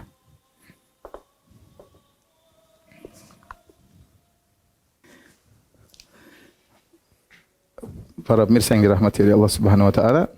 Jadi Allah mentakdirkan qadarullah tatkala Nabi Nuh alaihissalam naik di atas kapal tersebut, tiba-tiba Nabi Nuh anaknya di depan dia. Jadi sangat dekat sehingga bisa berbicara di antara mereka, ya. Wa nada nuhin ibnahu. Maka Nabi Nuh kesempatan ratusan tahun dakwahi anaknya, buah hatinya yang bernama Yam atau Kan'an ini. Nabi Nuh alaihissalam berkata, "Ya bunayya arkam ma'ana." Wahai putraku, naiklah bersama kami. Wala takum ma'al kafirin wa kana fi ma'zilin. Ya bunayya arkam ma'ana. Dia lagi sendirian. Orang kafir sana mungkin pada tenggelam. Kata Nabi Nuh, ini berarti masih belum parah, masih awal-awal air. Masih bisa naik, ya. Irkam ma'ana, naik. Wala takum ma'al kafirin, jangan kau bersama orang-orang kafir. Kata para ulama, Nabi Nuh alaihissalam dengan penuh kelembutan manggil anaknya. Dia pertama dia panggil, dia mengatakan ya bunayya, dan itu panggilan bukan ya ibni. Orang Arab kalau bilang ya bunayya itu lebih sayang lagi. Tasghir dari ibni. Ya bunayya yaitu anakku, wahai anakku. Ya. Dia tidak mengatakan wahai si kafir, wahai durhaka, tobat sana naik yuk, enggak. Nabi Nuh kesempatan terakhir tetap dia mengedepankan kelembutan kepada anaknya. Ya bunayya arkam ma'ana, naiklah kepada kami. Nabi Nuh berkata, wala takum ma'al kafirin, jangan kau bersama orang kafir, seakan-akan anaknya bukan sama mereka, sudah naiklah. Bahkan kata para ulama, Nabi Nuh tidak mengatakan berimanlah kau sebelum tenggelam, tidak, karena dia tahu anaknya itu tidak mau beriman dari dulu ratusan tahun dia enggak mau beriman. Maka dia bilang yang penting naik dulu, nanti kita diskusi, naik dulu. Dengan penuh kesedihan Nabi Nuh terus dia diskusi terus, wahai anakku naik, ayo naik. Tapi apa kata anaknya? Dia mau. Dia mengatakan, qala sa'awi ila jabali ya'simuni minal ma. Wahai Nuh, aku akan berenang menuju ke gunung yang akan melindungi aku. Inilah banjir, enggak ada masalah. Kita akan naik ke atas gunung. Ngeyel. Sudah mau mati ngeyel. Demikian orang kalau sudah ya dicabut keimanannya, ditutup hidayahnya, apapun kondisinya, peringatan datang dia tidak akan peduli. Kata dia, sa'awi ila jabali ya'simuni minal ma. Aku akan naik atas gunung dan aku akan selamat. Qala la 'asimal yawma min amrillah illa man rahim. Kata Nabi Nuh, tidak ada yang bisa selamat kecuali yang Allah rahmati. Nabi Nuh sedang diskusi agar anaknya berfikir, enggak bisa anakku, kau tidak akan selamat. Tiba-tiba wahala bainahumal mauj, tiba-tiba ada ombak menghalangi mereka berdua. Wa kana minal mukraqin. Akhirnya tenggelam. Subhanallah. Tenggelam di hadapan matanya. Kesempatan terakhir anaknya tidak beriman. Akhirnya terus semua sudah tewas, sebuah binasa, seluruh orang kafir binasa semuanya. Ya. Maka Allah mengatakan wakila ya ardu bala'i ma'aki wa ya samau aqli'i wa ghidhal ma' wa qudiyal amr wastawat 'alal judi. Maka Allah mengatakan wahai langit, wahai bumi, telanlah airmu, air surut. Wa ya samau aqli'i, wahai langit, berhentilah dari hujanmu, berhenti. Keputusan telah ditetapkan. Kemudian kapal Nabi Nuh kemudian bersandar di sebuah gunung namanya Al-Judi. Wastawat alal Judi. Gunung Al-Judi ini di mana? Enggak ada yang tahu. Ada yang tahu, ada yang mengatakan di Turki, ada yang mengatakan di mana, Azerbaijan atau mana, atau di Jazirah Arab, wallahu alam bisawab, ya. Tidak ada yang tahu. Allah tidak menjelaskan di mana Bukit Al-Judi tersebut. Intinya akhirnya Nabi Nuh turun bersama ya pengikutnya.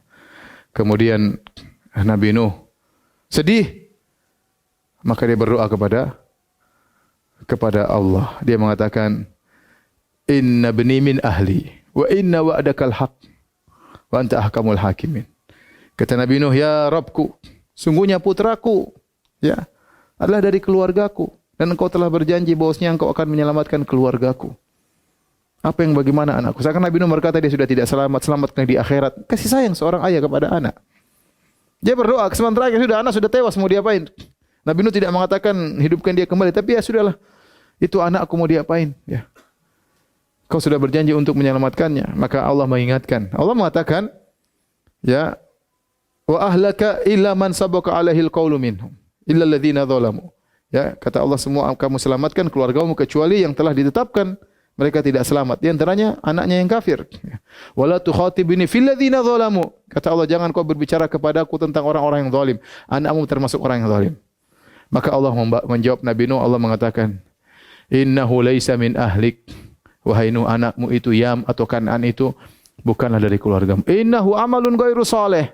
Dia telah melakukan perbuatan yang salah, kafir kepada Allah Subhanahu wa taala. Fala tas'alni ma laisa laka bihi ilm. Jangan kau minta kepadaku yang kau tidak punya ilmu. Ini a'udzuka an takuna minal jahilin. Jangan aku menasihati engkau ya Nuh, jangan kau menjadi orang-orang yang tidak benar. Maka Nabi Nuh pun minta maaf kepada Allah Subhanahu wa taala. Kemudian ya Nabi Nuh alaihissalam ya setelah itu beliau berdoa juga, Rabbi ghfirli wa li walidayya wa liman dakhala baitiya mu'mina walil mu'mina wal mu'minat wa la tazididz zalimina illa tabara. Nabi Nuh berdoa juga kepada kaum mukminin, ya Rabbku ampunilah aku, ya. Ampunilah kedua orang tuaku. Firli wali walidayya. Berarti menunjukkan kedua orang tua Nabi Nuh mukmin. Istrinya kafir, putranya satu kafir, tapi orang tuanya mukmin. Makanya Nabi Nuh berkata, Rabbi ghfirli wali walidayya. Ampunilah kedua orang tuaku. Waliman dakhala baitiya mu'minan, juga orang yang masuk ke rumahku dalam kondisi beriman, untuk mengecualikan istrinya yang kafir dan juga mengecualikan anaknya yang kafir, Kan'an atau Yam. Ya. Wal mu'mina wal mu'minat, dan aku doakan kepada kaum mukminat. Nabi Nuh mendoakan seluruh kaum mukminat. Inilah kisah dari Nabi Nuh alaihissalam. Ketika Allah menyampaikan kisah Nabi Nuh kepada Nabi SAW, kata Allah Subhanahu Wa Taala, ya, apa namanya? Inilah ilmu gaib. Ma kunta ta'lamuha anta wala qaumuka min qabli hadza fasbir innal aqibata lil muttaqin. Kata Allah, wahai Muhammad SAW, inilah ilmu gaib yang aku kabarkan kepadamu. Kau tidak tahu tentang kisah ini dan kaummu juga tidak tahu kisah sedetail ini. Fasbir, bersabarlah. Sungguhnya kesudahan yang baik bagi orang-orang yang bersabar. Jadi inilah akhir dari kisah Nabi Nuh alaihissalam yang menunjukkan bagaimana sabarnya Nabi Nuh alaihissalam. Di akhir pembahasan, para pemirsa yang dirahmati oleh Allah Subhanahu wa taala, saya ingin menyampaikan, dan ini kebiasaan saya tatkala menyampaikan kisah-kisah para nabi, saya ingin menyampaikan kisah nabi dari versi Injil atau versi Perjanjian Lama, agar kita bandingkan bagaimana Nuh versi Islam dengan Nuh versi Perjanjian Lama, ya.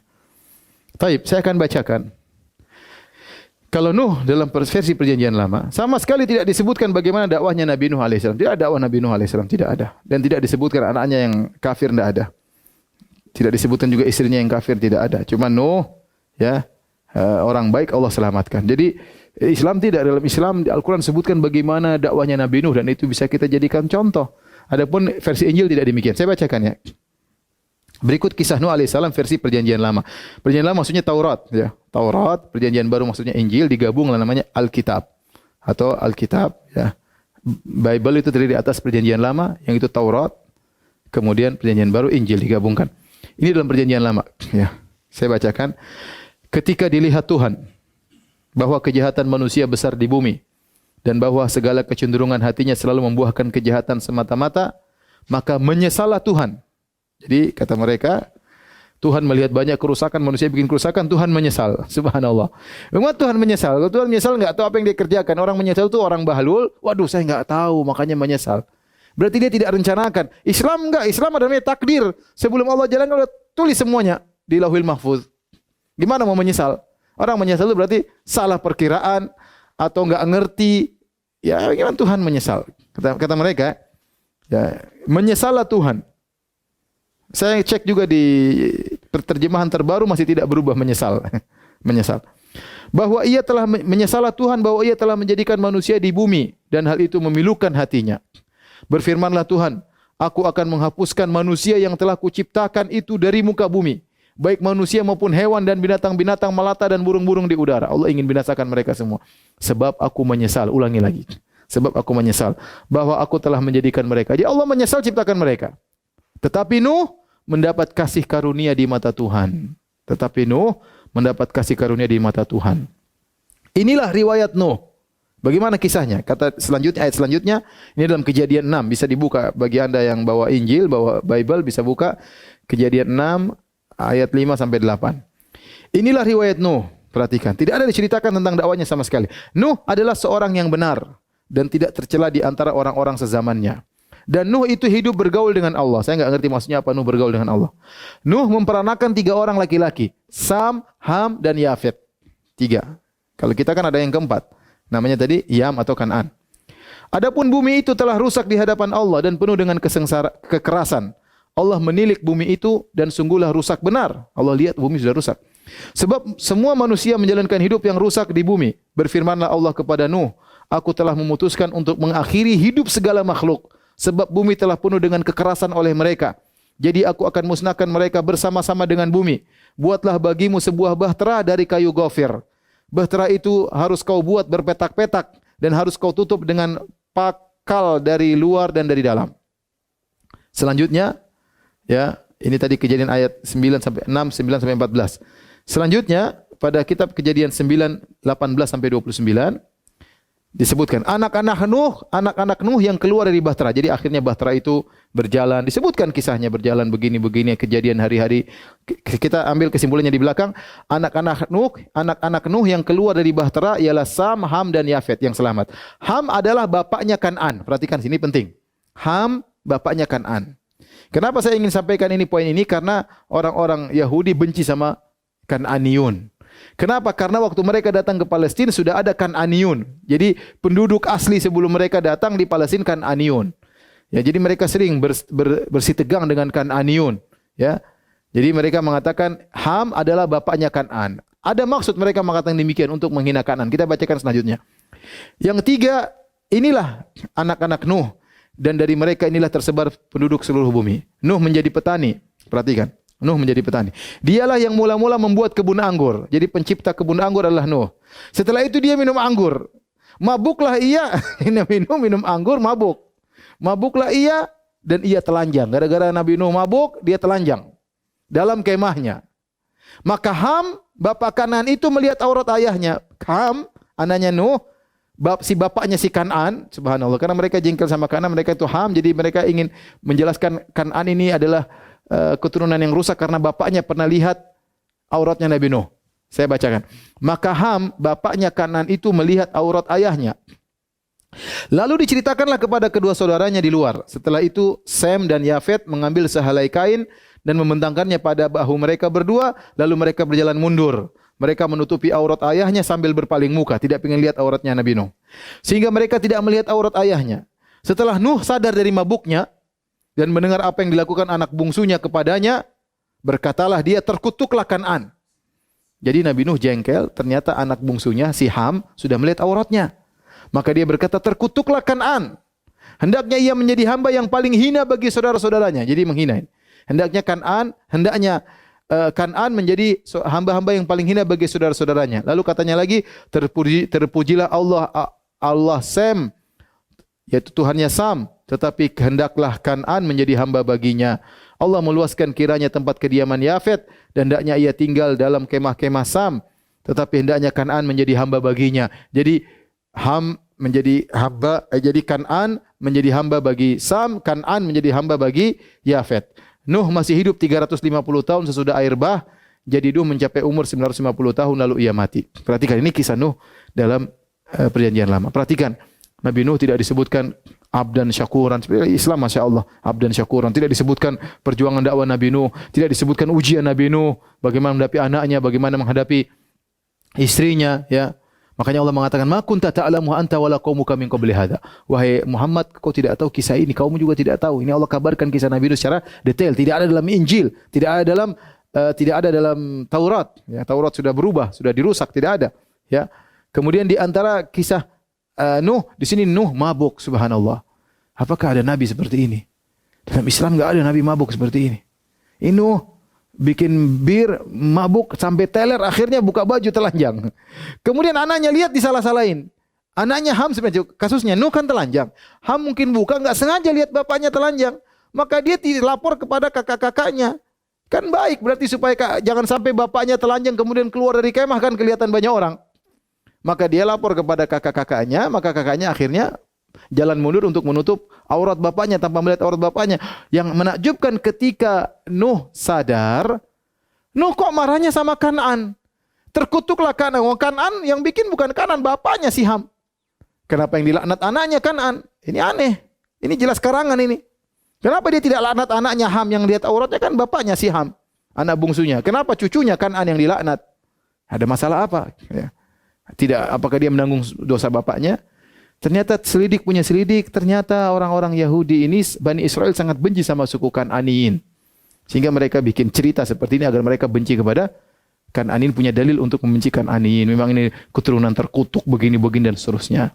Inilah para pemirsa yang dirahmati Allah Subhanahu wa taala. Akhir daripada kisah Nabi Nuh alaihissalam. Insyaallah besok kita lanjutkan dengan kisah Nabi Hud alaihissalam. Kurang lebihnya saya mohon maaf. Subhanakallah bihamdik asyhadu an la ilaha illa anta astaghfiruka wa atubu ilaik. Assalamualaikum warahmatullahi wabarakatuh.